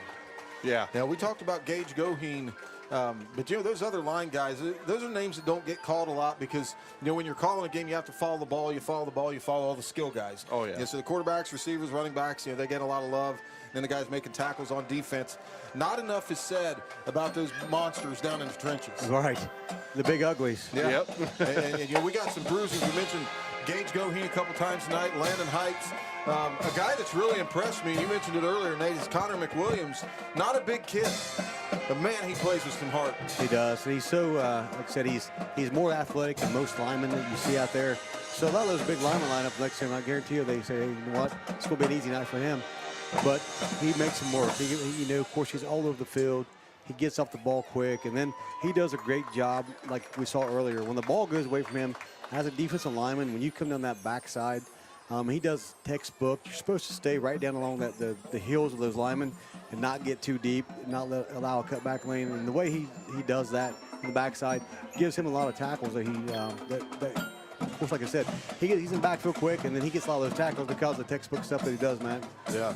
And of course, on offense, last year we talked a little bit about how sometimes we get a little bit predictable in following Gage Goheen as a pull guard. This year, Coach Briggs trying not to do that as much. We've seen a lot more straightforward zone blocking. In order for that to happen, other guys have to step up, and that's been that left side, Hunter Collins, Devin Barnhill. Devin Barnhill's a kid's been in the program a bit, and now he's starting to get that playing time. He's really coming through. Well, and last year, of course, this coaching staff, the first time they've been together, and so them just trying to learn their offense, getting their guys to feel comfortable with it. Sometimes you have to keep it basic. From the out here, from the outside looking in, it's like, why are you keeping it so basic? It's but the guys got to know and understand what they're doing, and so you can see now, 1 year into this program and into the offense, they're getting more comfortable with pushing up the looks and doing things a little bit differently in the line, pulling different guys, giving them different looks before the snap. So it's fun to see. And right now, we got a 31-0 lead. And it's fun. Like I said, pick your poison right now. You got Kel Fye, who's, as far as his speed, his size, and his hands, there's not a better receiver in the league. And you look at Josh Clarkson, exact opposite. He's about 1.5 feet, maybe about a foot shorter than Kel, but comes out there and gives you everything he got. And then Johnny's doing a good job getting the ball, spreading it out. You got Roger Woods having a nice catch, and he's been blocking great on the edge tonight. But everybody is contributing tonight. It's fun to watch. On that note, the Golden Rocket Marching Band finished their halftime show. We've got about 1:30 left on the game clock to end halftime. We'll take a quick commercial break, come back with our keys to the second half. I'm Matt Peterson, Nate Mollahan, Paul Peterson. You're listening to Golden Rocket Football on Fox Sports 105.3 FM, 1330 WYPC AM. Iron City Implement at the corner of Broadway and Water Streets in Jackson is your one-stop spot for keeping your life on track and moving. Whether it's home or commercial, Iron City Implement has you covered with quality Napa brand auto parts and more. They have all the tools to make that job easier and done right. Milwaukee powered tools, gas powered generators, tools and parts and products you may have never even thought you needed. Need a special part you just can't seem to find anywhere else? There's a good chance that you'll find it at Iron City Implement. Southeast Appalachian Regional Community Health of Ohio is proud to present The Search Project. The Search Project through the Jackson County Health Department is a program designed to decrease the negative impacts of COVID-19 and other public health issues and promote healthy behaviors through the deployment of community health work. The project is funded by CDC and serves 11 counties in southeastern Ohio. For more information, contact the Jackson County Health Department at 740-935-6322. You're listening to Football Friday Night on Fox Sports 105.3 FM. All right, Golden Rocket fans, we're back. Getting ready to start the second half here. About 2 seconds left to run off on the clock before they start the stretch clock. Before we get the keys to the game, we forgot to mention these young ladies a couple of these games. We do have some cheerleaders out there. Give the band some love. Might as well talk about the cheerleaders a little bit. Patty Woodruff's been the coach there for, I don't know how many years now. Quite a few. I know since my daughter's been involved in the program. She's coming up. Hannah will have her, I'm going to brag on my kid just a little bit here. Hannah will have her 3rd varsity letter as a junior in cheer. So she's one of a big squad here. B. Myers is the only senior on the squad. Of course, then you got Lindsay McCormick, Jay McCorder, and Hannah, my daughter, Hannah Peterson, Madison Howell, Anthony Imes, Jordan Sprague, Casey Young, Kinsley Fultz, Ella Hutchison, and Lily Spahn. So those young ladies do some impressive things, man. I wouldn't let anybody throw me around like that, that's for sure. And it's neat to watch them do their stunts, because for the longest time, Wellston wasn't allowed doing that. So, and I think it just adds another dynamic for those girls just to have fun. Yeah, and it's not easy. I know, just speaking as a dad that has a kid in it, Hannah comes home from practice sometimes, and of course, to give you a little terminology here, when we're throwing these girls up in the air, they have flyers. Those are the girls that are getting thrown. And then they have 2 or 3 girls that are called bases, and Hannah's a base. Well, she'll come home, and there was one night she came home and had a big scrape and bruise down her neck and a black eye, and a flyer had landed wrong and come down on her. So this stuff takes a lot of work. It takes practice. It's definitely not something to be sniffed at. That's for sure. Yeah, and it's those girls are athletes, and every one of them is an athlete, and so it's good to see them use their athletic ability, because sometimes, in the past, the cheer is pretty basic, leg kick, and maybe a couple, of course, you see those tumbles, those, I'm not sure what they call the backflips or... That's tumbling, I think. Tumbling, is that what it is? So, excuse my lack of terminology for that, but my daughter would kill me because she can do that stuff all day long. But anyway, of course, that takes a lot of talent, but it's nice to see them be able to do things where they can use their athletic ability, because they're athletes. Absolutely. So keys to the second half, just keep doing what you're doing. I'd like to see Seth Lambert get in the end zone, man. That's something we talked about for a couple weeks now. Senior running back, this kid works hard. Him and Josh are very, very close friends, almost like brothers. Of course, Bryce, Seth's twin brother, those guys are all pretty tight. And they live in the weight room together. They work hard. I know Josh and Seth root for each other's success. That's just part of that backfield dynamic. Of course, Mason Collins, he's found the end zone a couple times this year. Of course, Josh. So we'd like to see Seth get involved, get Seth in the end zone, get Kale Fott a couple more catches, and maybe start trying to develop Levi Bellard and Bailey Usley a little bit in that pass game. Yeah, like you said, I think the same thing. Go ahead, PJ. It looks like the energy's real good amongst the team, too. Got Cotton Eye Joe playing over the loudspeaker. These guys are all coming out laughing, dancing, ready to go for the second half. Makes me excited. Easy to have a lighthearted mood when you're up 31-zip. Absolutely. Yeah, it's good, and that Coach Graham allows that kind of attitude out there, because it lets them play loose. They're not afraid to make mistakes, and I think they'll give you more when they're not playing inside this box and they're tight. So it's good to see that personality out there. And then speaking of personality, it's important for us to mention how much Coach Graham, when we get a chance to talk to him, hey, congratulations on a good season. And he stops us about 5 seconds into and say, listen, I have good coaches. Yeah. He says that so much. And I think it's really important to understand how much he wants his coaches out there in front of him, and getting some credit too, because he understands it takes a whole staff. It's not just him. So that just shows the unselfishness of him, because it'd be easy for him to say, hey, look what I've done. And he says, look what we've done. Right. Hats off to his coaches. That's, of course, head coach Chris Graham. He's assisted by Mike Lambert, Ricky Woodruff, John Seitz, Scott Cooper, Joe Briggs, and Mr. Mantell up in the box. So great group of guys. Several of them. Ricky Woodruff's been in the program. He coached middle school ball with us for a long time. So these guys put a lot of time in, Nate. Yeah. So Levi Bellard has the ball on the tee to start the second half. Back deep is Roush and Waller for Alexander. Levi Bellard's kick is away, and that's going to be fielded on a bounce by Roush about the 20-yard line. Patient, trying to cut around, and not doing it. Levi Bellard, the kicker, hustles down, makes the initial hit, and drops Roush where he stands. Yeah, Ballard, good job coming down and doing what a kicker's supposed to do. Clean house. And then number 50, who's that? I'm trying to get his number or his name. So that's Michael Usley, a junior, a name we haven't called that much. It's good to see those guys get out there and make a play, you know what I mean? So you get their name on the loudspeaker, and because they got there, they work their butt off all year long in practice. And so it's good to see them get a little bit of credit, too. Yeah, special teams look kind of like offensive, defensive line. Not enough said about it. Exactly. So Bateman in the shotgun with in the pistol with 24 behind him. That's going to be number 8. Rylan Hucks wide right, 2 wide receivers to the left. Rouse the left flanker. Waller motions across the formation. Handoff to 24 on the counter. Has a little bit of seam up the middle. Best play tonight for Alexander. And that's going to be a nice hit at the end of that play by Jarrett Meacham and Grayson Seitz. To finish that off, I think Scotty Davis had him around the middle. But that'll be a gain of 7 to start the second half for Alexander. It's going to make you feel good as an Alexander coach. Hey, come out and forget the first half, and let's just play the next 2 quarters and win the next 2 quarters. So going a little bit of no huddle. Still in the pistol. Hucks wide left, Roush wide right. With number 11, Carter Jewell in the slot to the right. Number 24 behind Bateman in the pistol. Turns handoff to 24, trying to get to the right side. Going to be stacked up immediately. Nice job by the Golden Rocket defense. Gave him a gain of maybe a half a yard if he's lucky. And number 54, Hunter Collins, come from behind on that and helped in that play. I couldn't see who made the initial contact over there, but the left side of that line did a great job. Well, that's 56, Connor McWilliams, and the nose tackle, Braden Myers. So we mentioned his name once earlier this evening. Big third down right here for the Rockets. So 3rd and short for the first time tonight. 3rd and 2 ball at the Alexander 36. See if the Golden Rockets can stand strong here. Yeah, Alexander is attacking the left side of our D, which has been kind of typical all year long. Let's see if they go that left side again. You got Meacham sneaking up there. So 4 wide, Bateman in the shotgun with number 24, the lone back. Play fake, Keeper. Bateman's going to keep it. Tries to get to the outside, and he's not going to make it. Number 8, Seth Lambert, initially cleaned up by Grayson Seitz. So that'll bring up 4th down after no gain.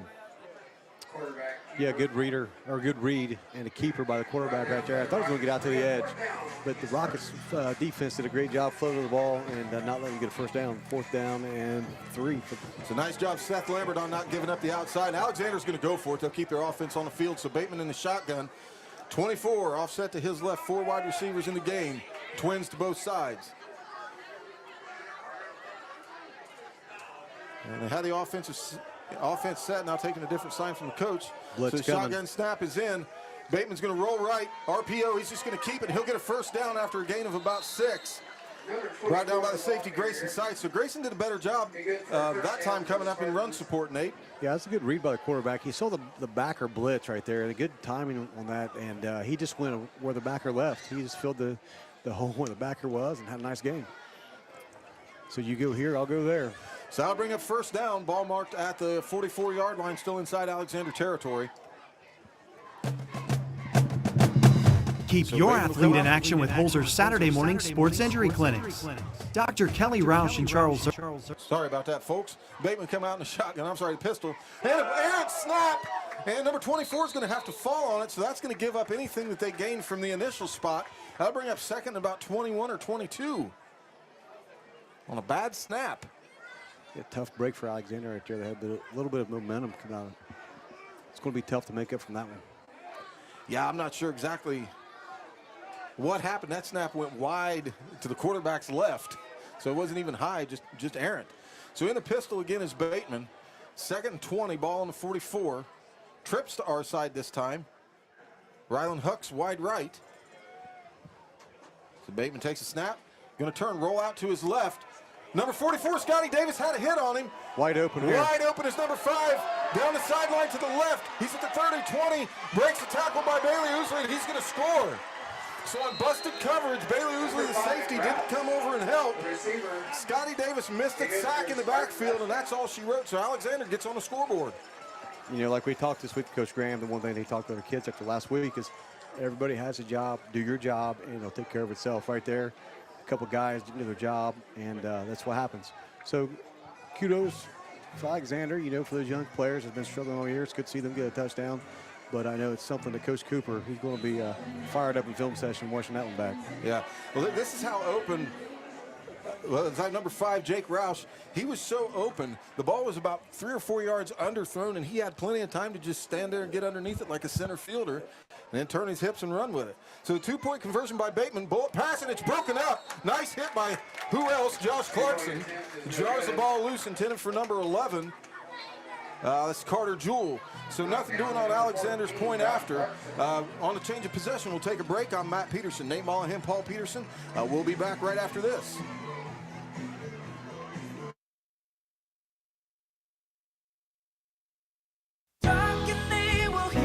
We all want our kids to grow up safe and healthy, so we show them how, and we tell them with honest conversations that let them know what we expect. That's especially important when it comes to alcohol and other drugs. Kids need to know the dangers and how to avoid them. And when it comes to pain medications, opioids, they need to know that they should never be taken without a prescription and never shared with friends or family. It's dangerous and illegal.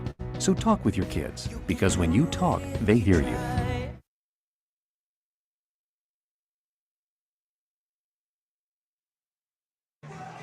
All right, ladies and gentlemen, we're back here at C.H. Jones Field after Alexander finally gets on a scoreboard on a long pass from Alex Bateman to Jake Roush.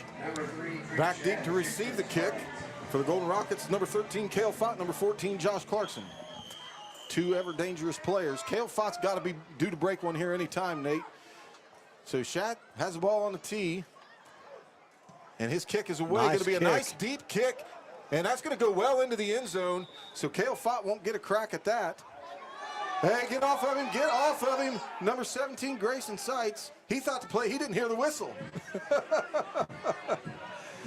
So caught a little bit of a break there. He was holding his block well after the whistle.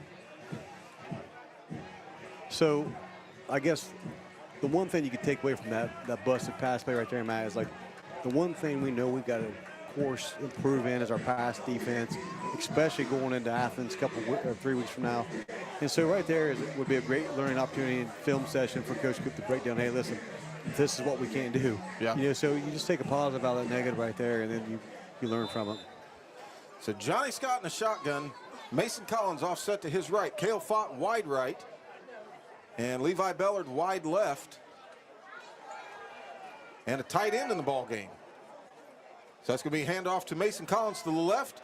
And he's going to run over a couple of guys, give him a gain of about 5 or 6. Nice hard run by Mason Collins. Yeah, and he runs hard and he finishes, I think, even harder. When he knows he's about ready to go down, he just drives, you know, the defender down the ground. Nice, tough run. So 2nd and 5. Johnny Scott will have his guys in the huddle. Clarkson will check into the game now. He's going to line up at the right wing. So Johnny Scott will be in the shotgun. Actually, Clarkson's going to be just behind the right tackle. Johnny Scott be offset by Mason Collins to his left. Cale Fott in the slot to the left, and Levi Bellard wide left. So everything's stacked to the left-hand side right now. Johnny Scott takes a snap, hand off to Mason Collins. Mason fell. Didn't have much of a seam anyway, but he might get a yard, and that's about it, if any. You know, another thing that won't show up on the stat sheet right there, Matt, was that snap was high and fast. Johnny did a good job going up and handling it and still getting the handoff. That could have been really bad because as hard as that ball was going, that probably would have went back in the end zone. So it'll be 3rd and 5. I would expect some kind of a pass play here. Not much doing on the run game so far with Mason Collins. So Clarkson's going to be in the slot to the left with Levi Bellard outside of him. Cale Fott single covered, no high safety down here. This has got to be a touchdown pass to Cale Fott if Johnny Scott sees it. So the corner's playing soft and he'll backpedal, but it's not going to matter. Cale should be able to get open Slant's here. Wide open. Slant is open. Cale Fott has the catch, and it's going to be a Golden Rocket first down. Cale Fott will be brought down at about the 35-yard line. Nice job by Johnny Scott and Cale Fott. Matt, we could do that all day long. Yeah. You know, especially now with the threat that Josh Clarkson has shown that he is. You know, you got to respect everybody on that field with our backs that we have, with our receivers, and with Johnny. Every pass, I think he's getting more and more confident. I almost wonder if that wasn't a line of scrimmage check, because if the corner's playing tight, then that's a deep ball. Yeah. So either rate, nice job on the completion. Josh Clarkson's going to flank Johnny Scott's right, Mason Collins to his left. So it'll be this 2-back set. Roger Woods wide right. So Johnny Scott takes a snap, hand off to Mason Collins, has a little bit of a seam up the middle. Nice job, Mason Collins, giving him a gain of about 6, maybe 7. Yeah, you got 2 backs back there. The first one through, or second one through getting the ball, and it looks like he's coming off here limping, Mr. Collins. But, you know, that caused a little bit of confusion on the defensive side, and our line is a big, tall line, like we've said many times, and our backs, short stature, stay behind those guys for a nice game. So yeah, not what you want to see out of Mason. He's been nursing that ankle for a couple of weeks, just back, you know, full go this game, so hopefully he's okay. Seth Lambert will check in for him, so he'll be the lone back next to Johnny Scott. Josh Clarkson will be the F-back behind the right tackle. Cale Fott in the slot to the left. Levi Bellard wide left. Going to hand off to play fake to Lambert. Johnny Scott will keep it. Has a little bit of room on the left-hand side. Still driving his feet, and he'll pick up another first down. Give Johnny Scott a gain of about 7 yards. And some extracurriculars after the play. Looks like when Alexander. Flags come in, and teams get frustrated, Nate, when it's going like this. Yeah. Yeah, you kind of feel bad for them, you know, because they've taken a couple in the chin all day this year, but still they got to keep composure. But that doesn't take away a great run right there by Johnny. He just showed his strength again, running through a couple arm tackles. And if you want to bring him down, you got to wrap him up and roll him. And you might need a couple friends. Right. He's running strong. So Johnny having a career game tonight. Has a rushing touchdown, 2 or 3 passing touchdowns, PJ, for Johnny Scott. 1 second, let me bring it up. He's on the wrong side of his right side of the sheet. Passing touchdowns, he's sitting at 2, and he's got 1 rushing. It's a nice night by Johnny Scott. He'll be flanked by 2 running backs. Clarkson to his left, Seth Lambert to his right. Cale Fott in the slot to the right, Levi Bellard wide right with Roger Woods going wide to the left. No tight ends in the set. So Johnny Scott in the shotgun, 2 running backs. He'll take the snap, hand off to Lambert. Lambert following Clarkson around the left tackle. Lambert has some room. Get up there, Seth Lambert. There he goes. There's Seth Lambert. Oh, he's going to be drugged down. Horse collar tackle. That should have been a touchdown. Man, he felt that too, because as soon as he hit that line, he was gone. That was number 19, Colt Newton. Nice job by Josh Clarkson to seal that block to the left. And daggone it, if it wasn't for the horse collar tackle, Seth Lambert gets his first touchdown. Feed him again, Coach. Number 54, Hunter Collins, pulled around that left side, right behind Gage Goheen. And anytime you get that kind of blocking in front of you, man, it's fun. A good job by Josh. And now we got another flag. Or was that the no, I'm sorry. The referee just giving the original guy his flag back. That was probably the best burst speed I've seen him have all year. Yeah. He saw green, and he took off, man. What a great run by Seth. So that's going to set up Golden Rockets' 1st and goal. Ball marked on the 2-yard line. Cale Fott completely isolated by himself down here. It slants wide open again. Now they're going to bring Jake Roush over to give him. I'd feed Seth again, and that's exactly what they're going to do. Touchdown, Seth Lambert. His first of the season. That's big for that senior. Nice drive, Seth Lambert. And we've been talking about him for a couple of weeks, man. He led the team in carries last week against Minford. It's just one of those guys that if you need 4 or 5, he'll get it for you. You know, Matt, when you're a football player at the varsity level like this, you spend years in a program just grinding and grinding and grinding, and you wait for your turn, and then when you're a senior, you think, all right, it's going to be a big year for me, and then you wait until game 5 before an opportunity comes for a touchdown. He's had great games. Yeah. But it's good to see, you know, him, who's just like a great character kid like Josh, to get a touchdown. So Scotty Davis's point after is up, and it's good. So he's finally got a couple on the board tonight. Yeah. So your score with 3:15 left in the 3rd quarter, Golden Rockets 38, Alexander Spartan 6. On a change of possession, we'll take a break. I'm Matt Peterson with Nate Mollahan, Paul Peterson. You're listening to Fox Sports 105.3 FM and 1330 WYPC AM.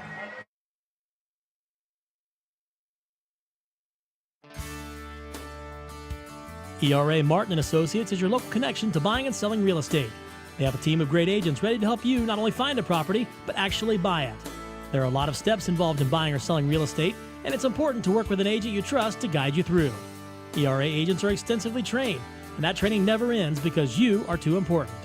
ERA Martin & Associates with offices in Jackson and Wellston, wishing all of our local athletes great success.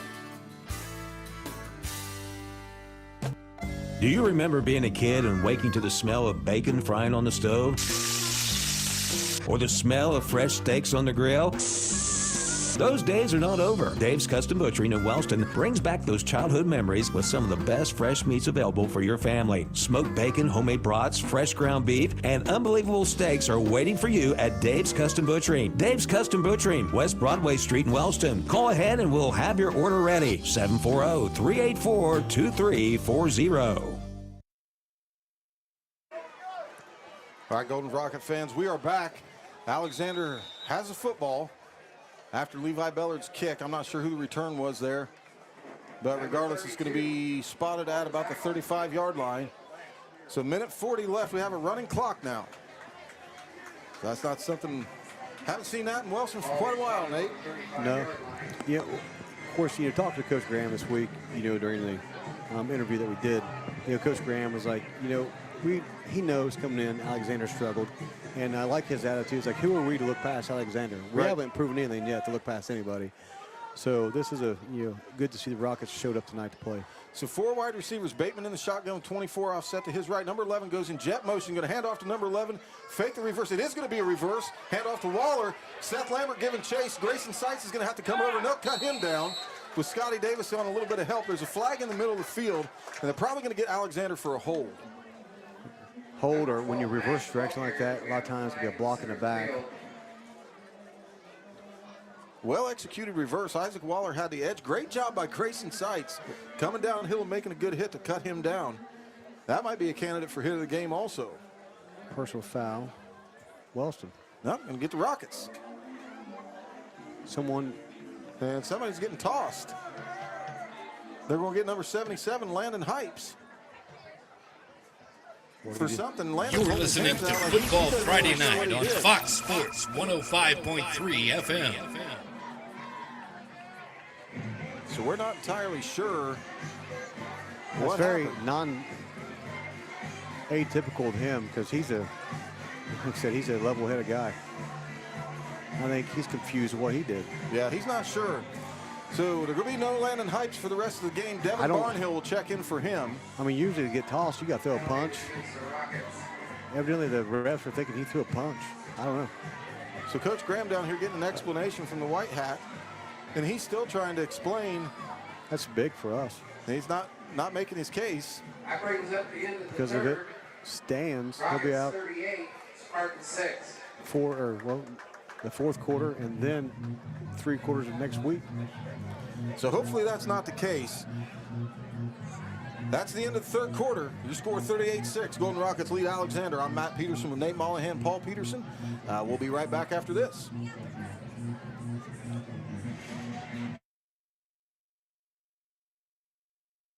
Dakota's, Jackson's premier place for steak and ribs, has been proudly serving the community since 2004. Come out and join us for all your local favorites like our one-of-a-kind onion loaf, or treat yourself to one of our world-class hand-cut steaks. Enjoy the fall weather fireside on our amazing patio outdoor dining area. At Dakota's, your experience and safety are our #1 priority. Here you're always treated like family. That's Dakota's Jackson at 451 McCarty Lane. Great food, great friends, great fun. When you're shopping for insurance, you might say, "What? Huh?" I'm so over this. But what you really need to say is something that could actually help. Like a good neighbor, State Farm is there. When you get a local State Farm agent, they can help make it easy and help you choose the coverage you need. Plus, they're available online, over the phone, or even in person. I'm so into this.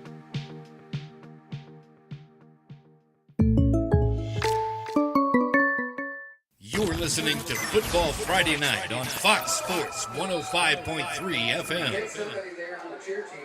All right, ladies and gentlemen, we're back after the third quarter change of field.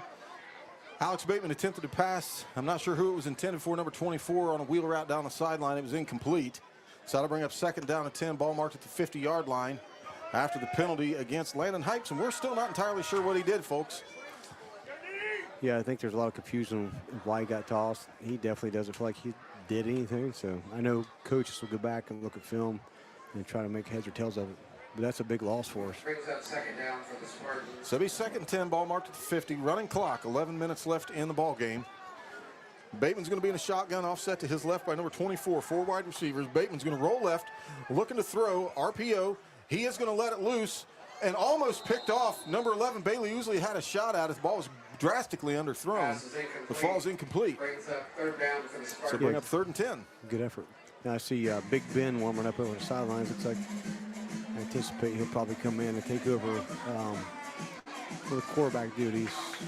We don't want to get anybody hurt. We got a nice big lead. We got to keep everybody healthy right here. So I'm sure after this defensive series, you'll see a lot of jersey changes. It's 3rd down. So 3rd and 10. Some noise, Rockets. Ball in midfield. Alexander comes out of the huddle.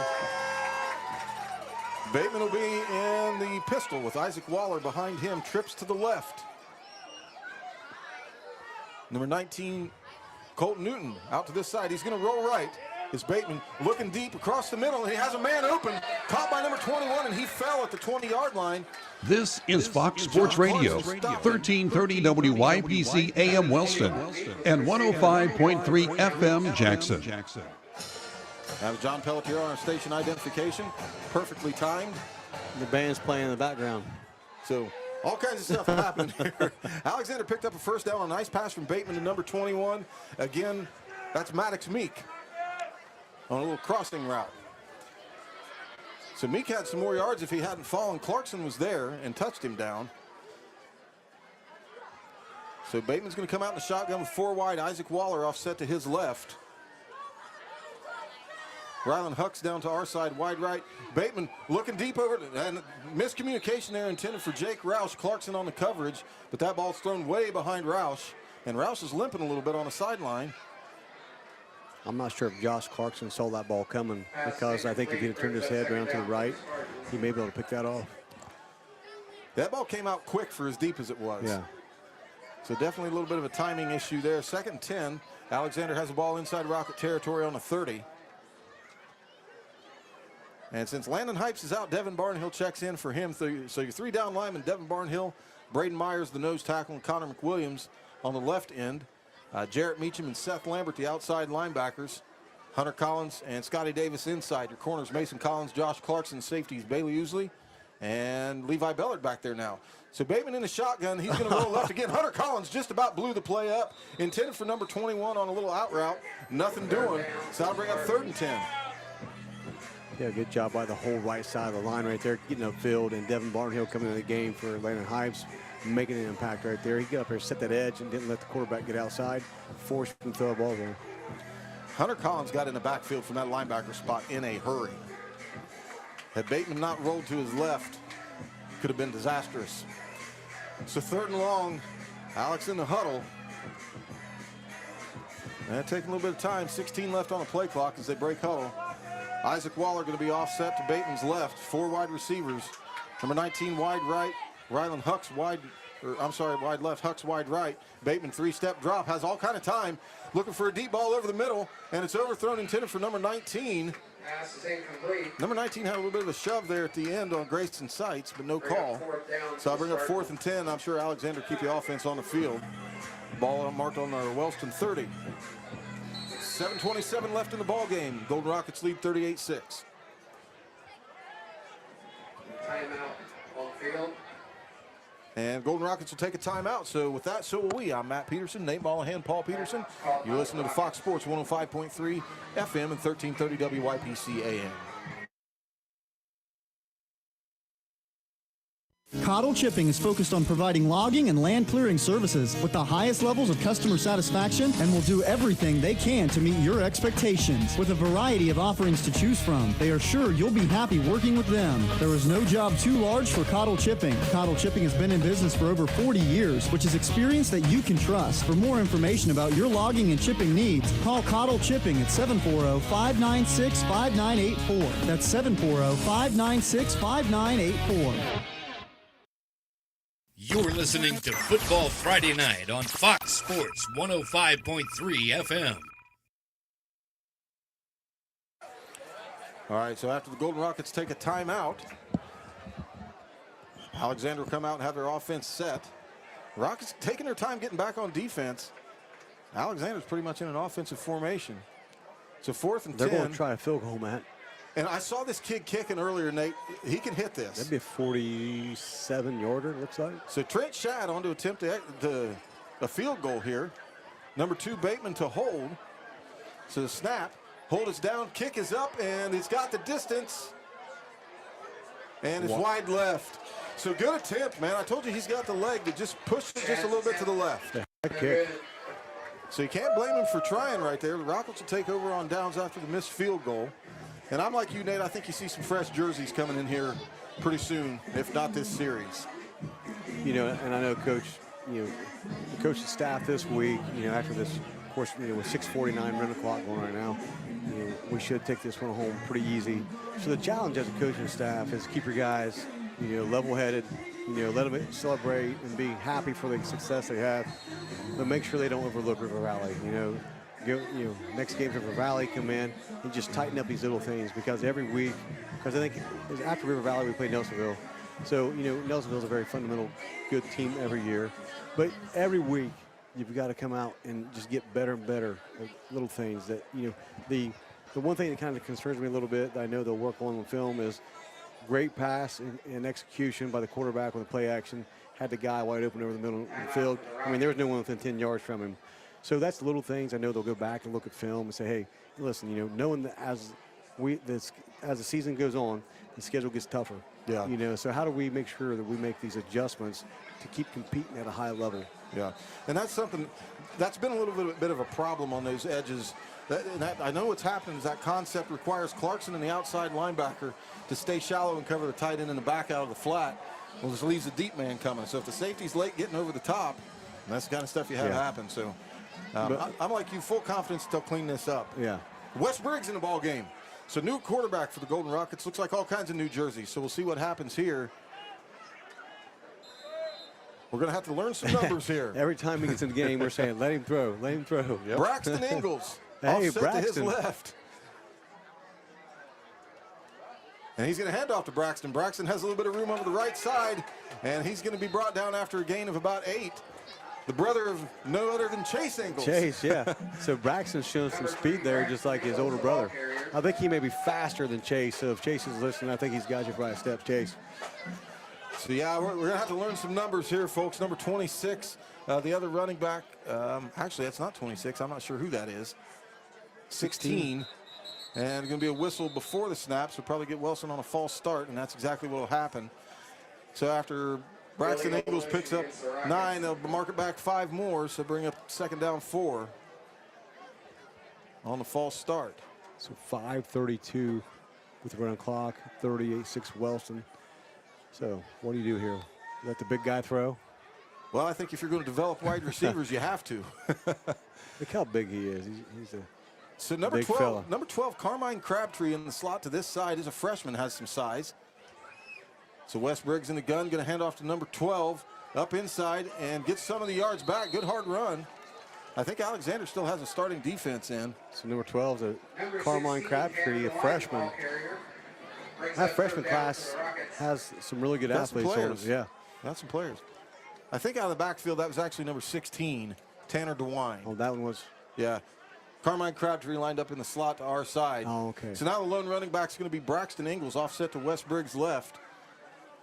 Briggs going to take a 2-step drop, quick pass over the middle, and it's almost intercepted by number 25, intended for Tanner DeWine, out of the slot. I'd say that DB wasn't expecting a 95-mile-an-hour fastball, or he would have caught that ball right there. So, you know, big break for Wellston right there, but West don't throw too many bad passes like that. So bring up 3rd down and short. As big as Wes is, you know, 6'4", 6'5", got to be 270 pounds if he's an ounce. I just let him keep it, Nate. Yeah. Let's go straight over top of the center.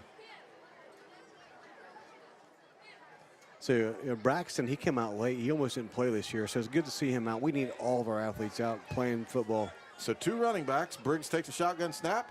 Looking to pass, is going to have to roll out of the pocket. Breaking tackles. Wow. Keeping his eyes downfield. Oh, my goodness. Almost caught by Carmine Crabtree. Great job by Wes Briggs to keep that play alive as long as he did. And not easy to bring a big man down. Like we said, he's big and he's strong. So the Rockets will have to punt. Or no, that was 4th down. They went for it on 4th down. Okay. So the clock runs. Alexander will take over on downs. It'll be 1st and 10 inside Rocket territory at the 29. 3:20 left. Golden Rockets lead 38-6. And Wellston getting some of the younger players in. The safeties going to be number 5. That's Noah Jackson. And number 32, Logan Wyatt, who's a senior. Got a freshman nose tackle out there, Jacob Byers, number 76. Not a small fella. No, he's a hoss. Timeout, Alexander. Another timeout called by Alexander. And then number 71, Derek Plummer, a sophomore out there also. So we'll take a quick 30-second break on the timeout. Matt Peterson, Nate Mollahan, Paul Peterson. We'll be right back. If you need a week's worth of groceries or just a few things for dinner, Campbell's Market is the place to shop. Campbell's Market is MacArthur's neighborhood community grocery store. You can get in and out in a hurry or take your time and check out all the great deals in every aisle. At Campbell's Market, you'll find only the freshest meat and produce, family-friendly prices, plenty of convenient parking, and amazing customer service. See their weekly ad every Saturday in the Telegram or check them out on Facebook. That's Campbell's Market in MacArthur. Family-owned and happy to serve you. You're listening to Football Friday Night on Fox Sports 105.3 FM. All right, ladies and gentlemen, we're back. Alexander takes over. New quarterback for Alexander, number 11. Pass over the middle, caught by number 19. Breaks the tackle, has a safety. Number 12, Carmine Crabtree, finally brings him down, but not after a big gain. Or not until he picks up a big gain. That's going to be 1st and goal inside the 5. So that was a nice pass by Alexander's number 11, a sophomore quarterback, Carter Jewell. So he's played some wide receiver tonight also. So he's the quarterback. Nice ball. Yeah, backpedaling and making a nice throw right there. So 1st and goal. In the shotgun is Jewell. Hand off to number 12. 12 trying to cut up inside. And it's going to be brought down for no gain, looks like. Maybe a yard. We'll see where they spot it. The ball was originally at the 3. And they're going to keep it right there, so no gain. So number 71, Derek Plummer, on the bottom of the pile right there, bringing him down. So almost to the 2-minute warning, if you had one of those in high school. 2 minutes, 6 seconds left on the game clock. 38-6, Golden Rockets lead. Cramp and we have some cramping. Since we just took a break, we'll stay right here. Of course, the starters' nights are done. During the break, Josh Clarkson looks up to us, gives us a wave, so his night's over. Big night for Clarkson again, man. Receiving touchdown, rushing touchdown. Made some noise on defense. Seth Lambert, what's Seth Lambert's rushing totals right now? Looks like 8 carries for 55 yards. And a score. Yep. Finally, I don't think he got his his touchdowns in there. So big night for Seth Lambert. Good to see him get on the scoreboard. Not sure what's going on here. It looks like just a cramp. And they wanted to help him up. He said, nope, keep stretching. So good to see some of these younger kids getting some time, Nate. I know this senior class we've got this year is huge. I think we're going to lose 14 guys at the end of this year. Wow. The big impact player coming back will be Clarkson. But outside of him, all these young guys are going to have to get some development. So these are key reps. It is, especially on a Friday night. You know, there's nothing like, I mean, you can play football throughout the week on a Tuesday night if you're a JV, or a Thursday night for middle school. But on a Friday night, there's nothing like Friday Night Lights. You know, just to feel the hometown crowd, you know, the band, like I said, it's, you know, just doing it in front of the home crowd and then having a big win like this, you know, 38-6. And so it's good to see those young guys out there and get some time that they normally wouldn't get. Another guy we forgot to mention when we were talking about offensive line, you know, we named all those hog mollies. Bryce Lambert, the center. Yeah. You know, this is a kid that I think he came in and played center halfway through the year last year, and took him a few games to get his feet wet. Had a few errant snaps. He's been locked in this year. And just like the Lambert boys and the Collins boys, you have one Lambert that's a lineman, one that's a running back, and you got the Collins. One's a lineman, one's the running back. So. You know, and of course, when you have your brother blocking for you, it makes it that much more fun. So handoff to number 8 for Alexander out of the backfield. He's trying to score and does. Just barely breaks the plane. So Alexander gets some late scoring here. That's number 8, the sophomore Rylan Hucks. So normally plays wide receiver. They line him up in the backfield and hand it off. And I'm sure they'll probably kick this point after. So Alexander will take it to 38-12 with 1:46 left. Still got a big crowd here, Matt. The home crowd is staying until the last minute or last second runs off the clock. It's good to see that support. People like winning, Nate. Yep. When the W's start racking up, so of course tonight Wellston will move to 4-1 on the season.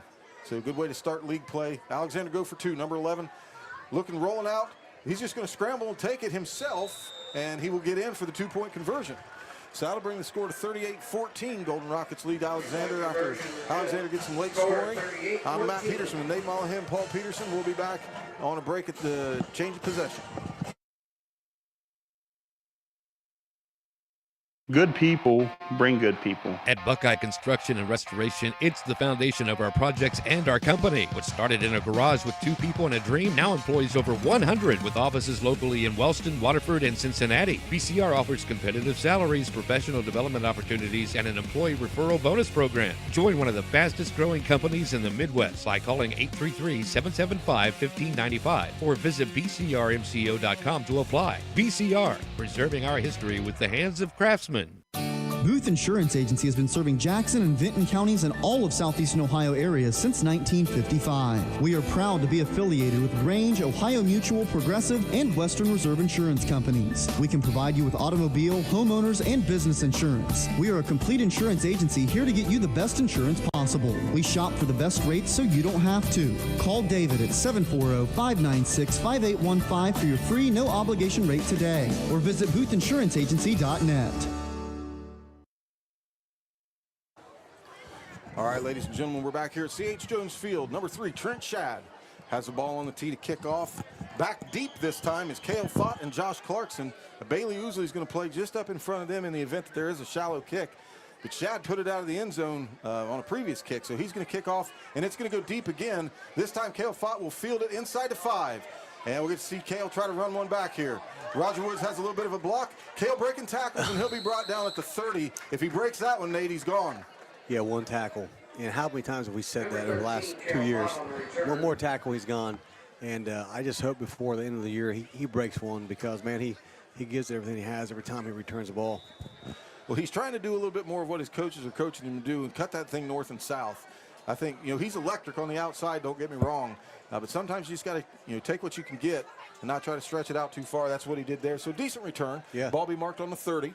With minute 39 left and counting, since we have a running clock.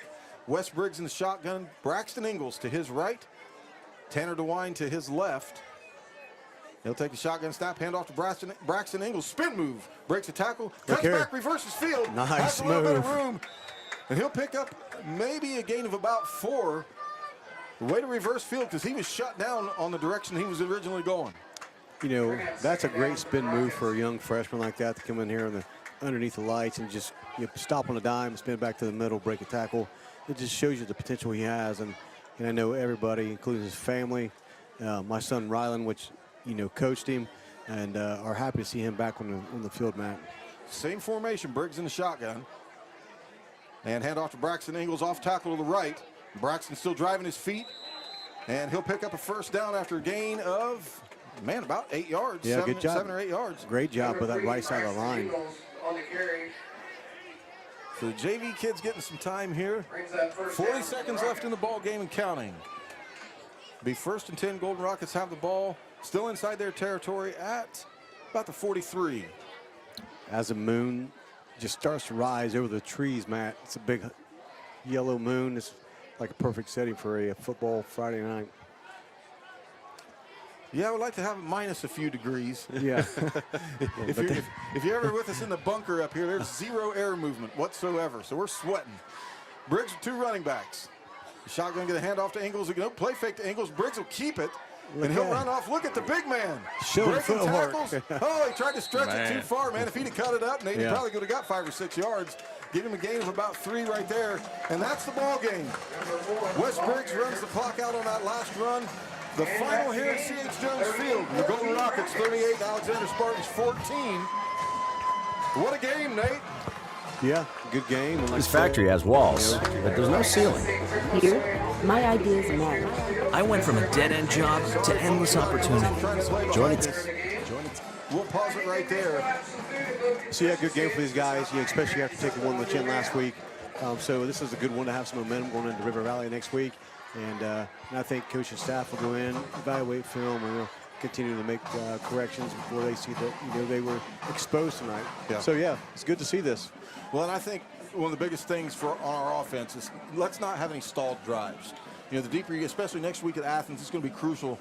We take advantage of scoring opportunities. You can't get the ball, deep inside opponent territory and then, penalties or something silly stall it. So look for that to be cleaned up.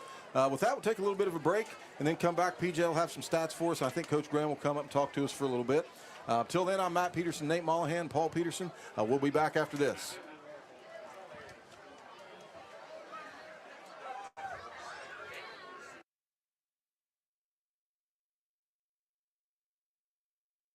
This factory has walls, but there's no ceiling. Here, my ideas matter. I went from a dead-end job to endless opportunity. Join a team where you can use your unique talents to grow both personally and professionally. With advancement opportunities, an on-site health clinic, and generous retirement benefits, you too can be more at Bellisio Foods. Apply today at belisiofoods.com/careers. That's BELLISIO foods.com/careers.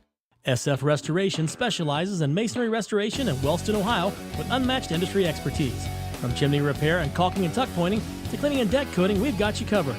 Our team is quick to respond to inquiries and can provide a fast turnaround time for appointments. Whether you need waterproofing, concrete repair, stonework, or foundation services, we have the skills to deliver exceptional results. We also specialize in commercial work and window glazing and caulking. Contact us today for all your masonry restoration needs. Call 740-418-4880.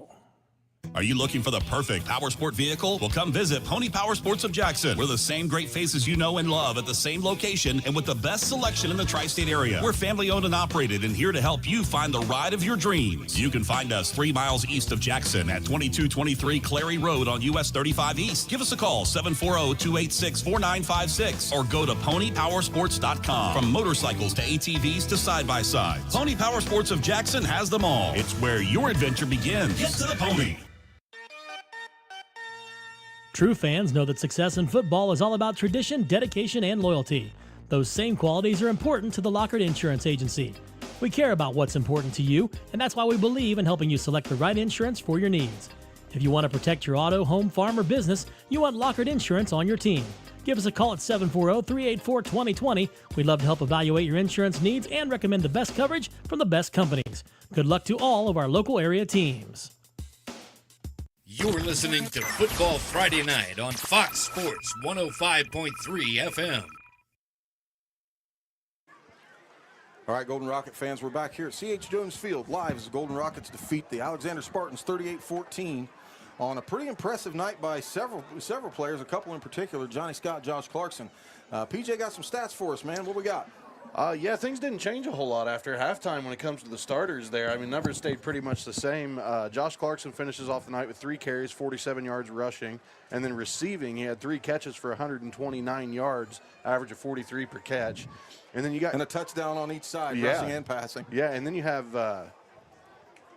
let's see here. I got my numbers mixed up here. Johnny Scott coming in 10 carries, 87 yards, 1 rushing touchdown. And then on the passing game, he's got 12 attempts, 5 completions for 160 yards. Brought his completion percentage up 20% from the last several weeks. He was running a consistent 20 to 25%.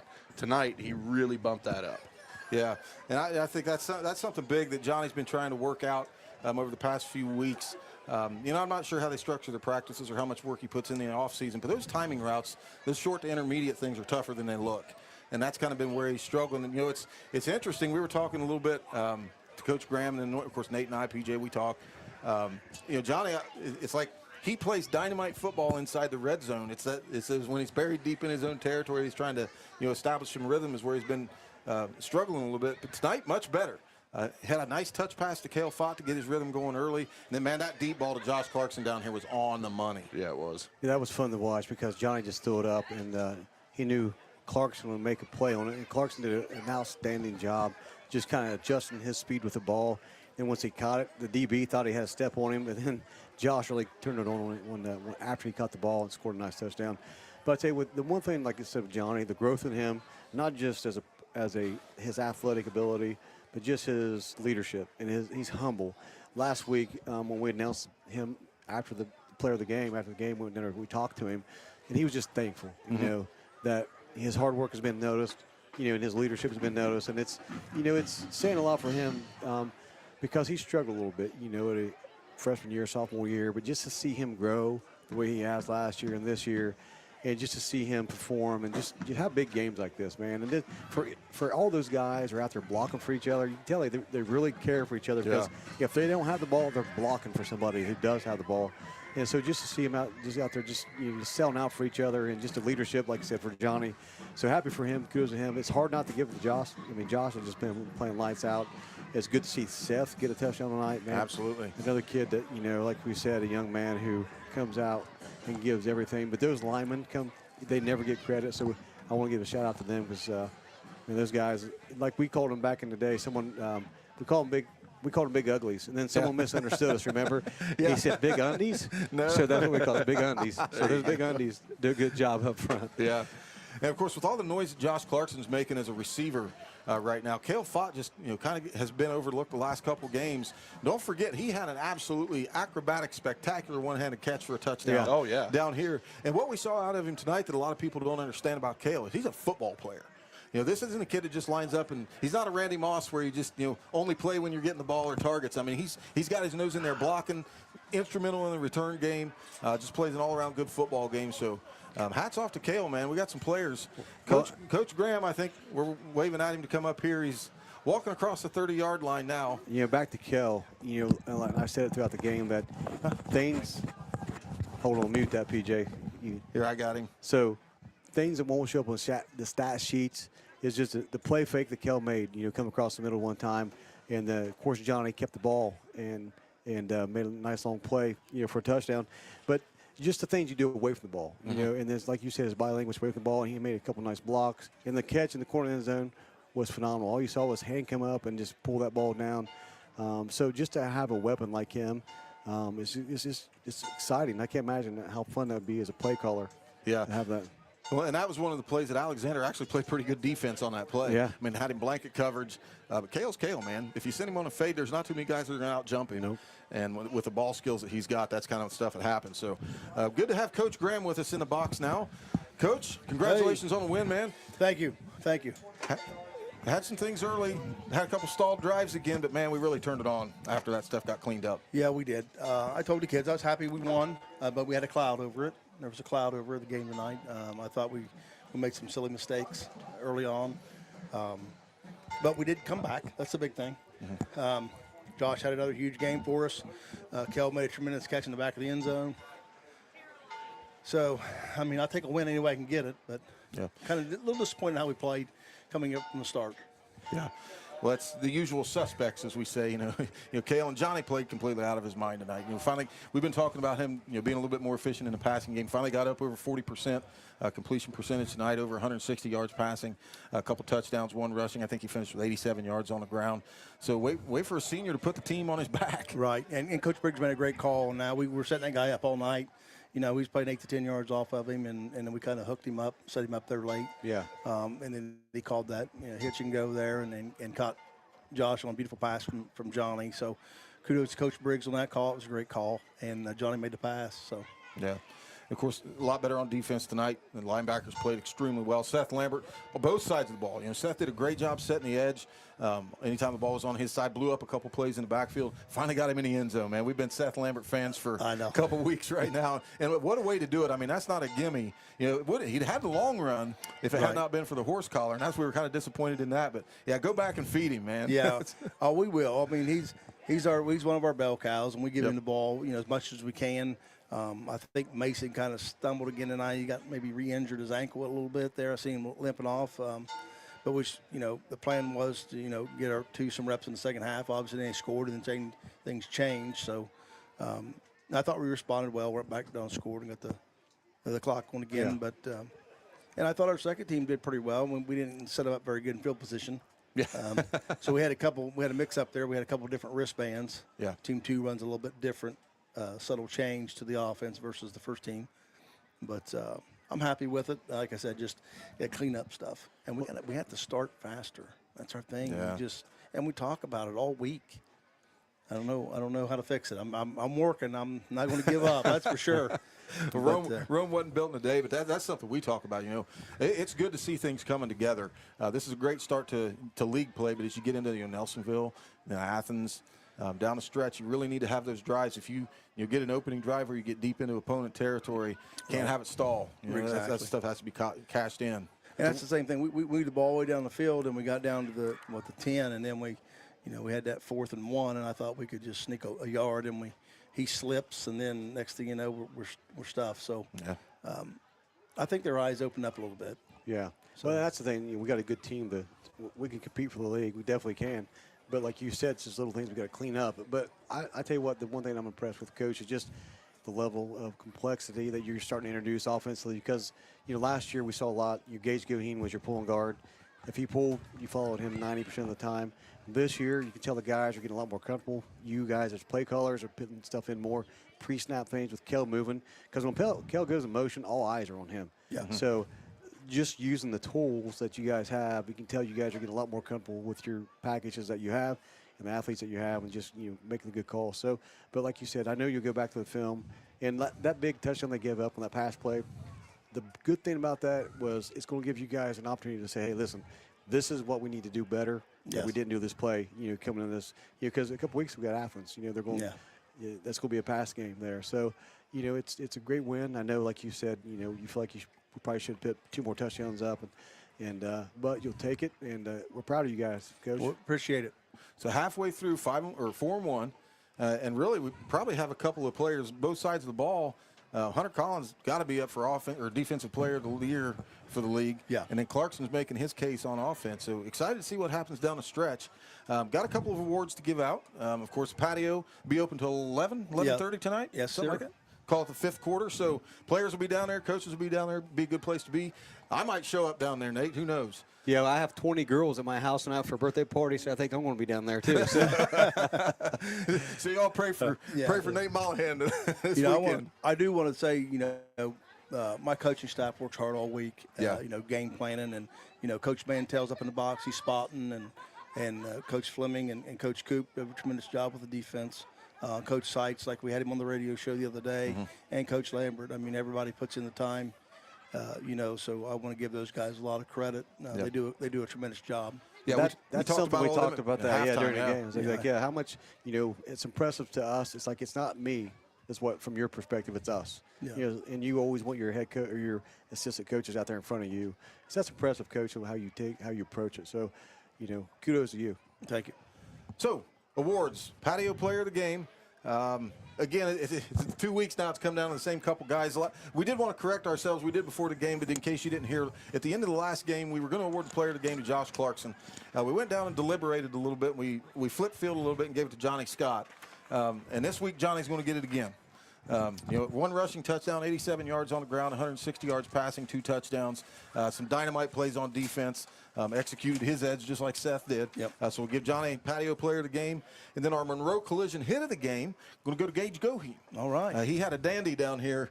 Blew up a play. I don't know if he made a tackle or not, but he knocked an offensive lineman completely off his rocker to get in the backfield. So give some of those big uglies, as we call them, some love. So Gage will be the Monroe Collision hit of the game. Sounds good. So, all right, I think with that, Nate, you got anything else? No. Coach, you got anything else? No, I'm good. All right, man, appreciate your time. Thank you, guys. Congrats on the win. Thank you. See you next week. Thank you. All right, guys. Thanks for listening to Golden Rocket Football on Fox Sports 105.3 FM and 1330 WYPC AM. I'm Matt Peterson with Nate Mollahan, Paul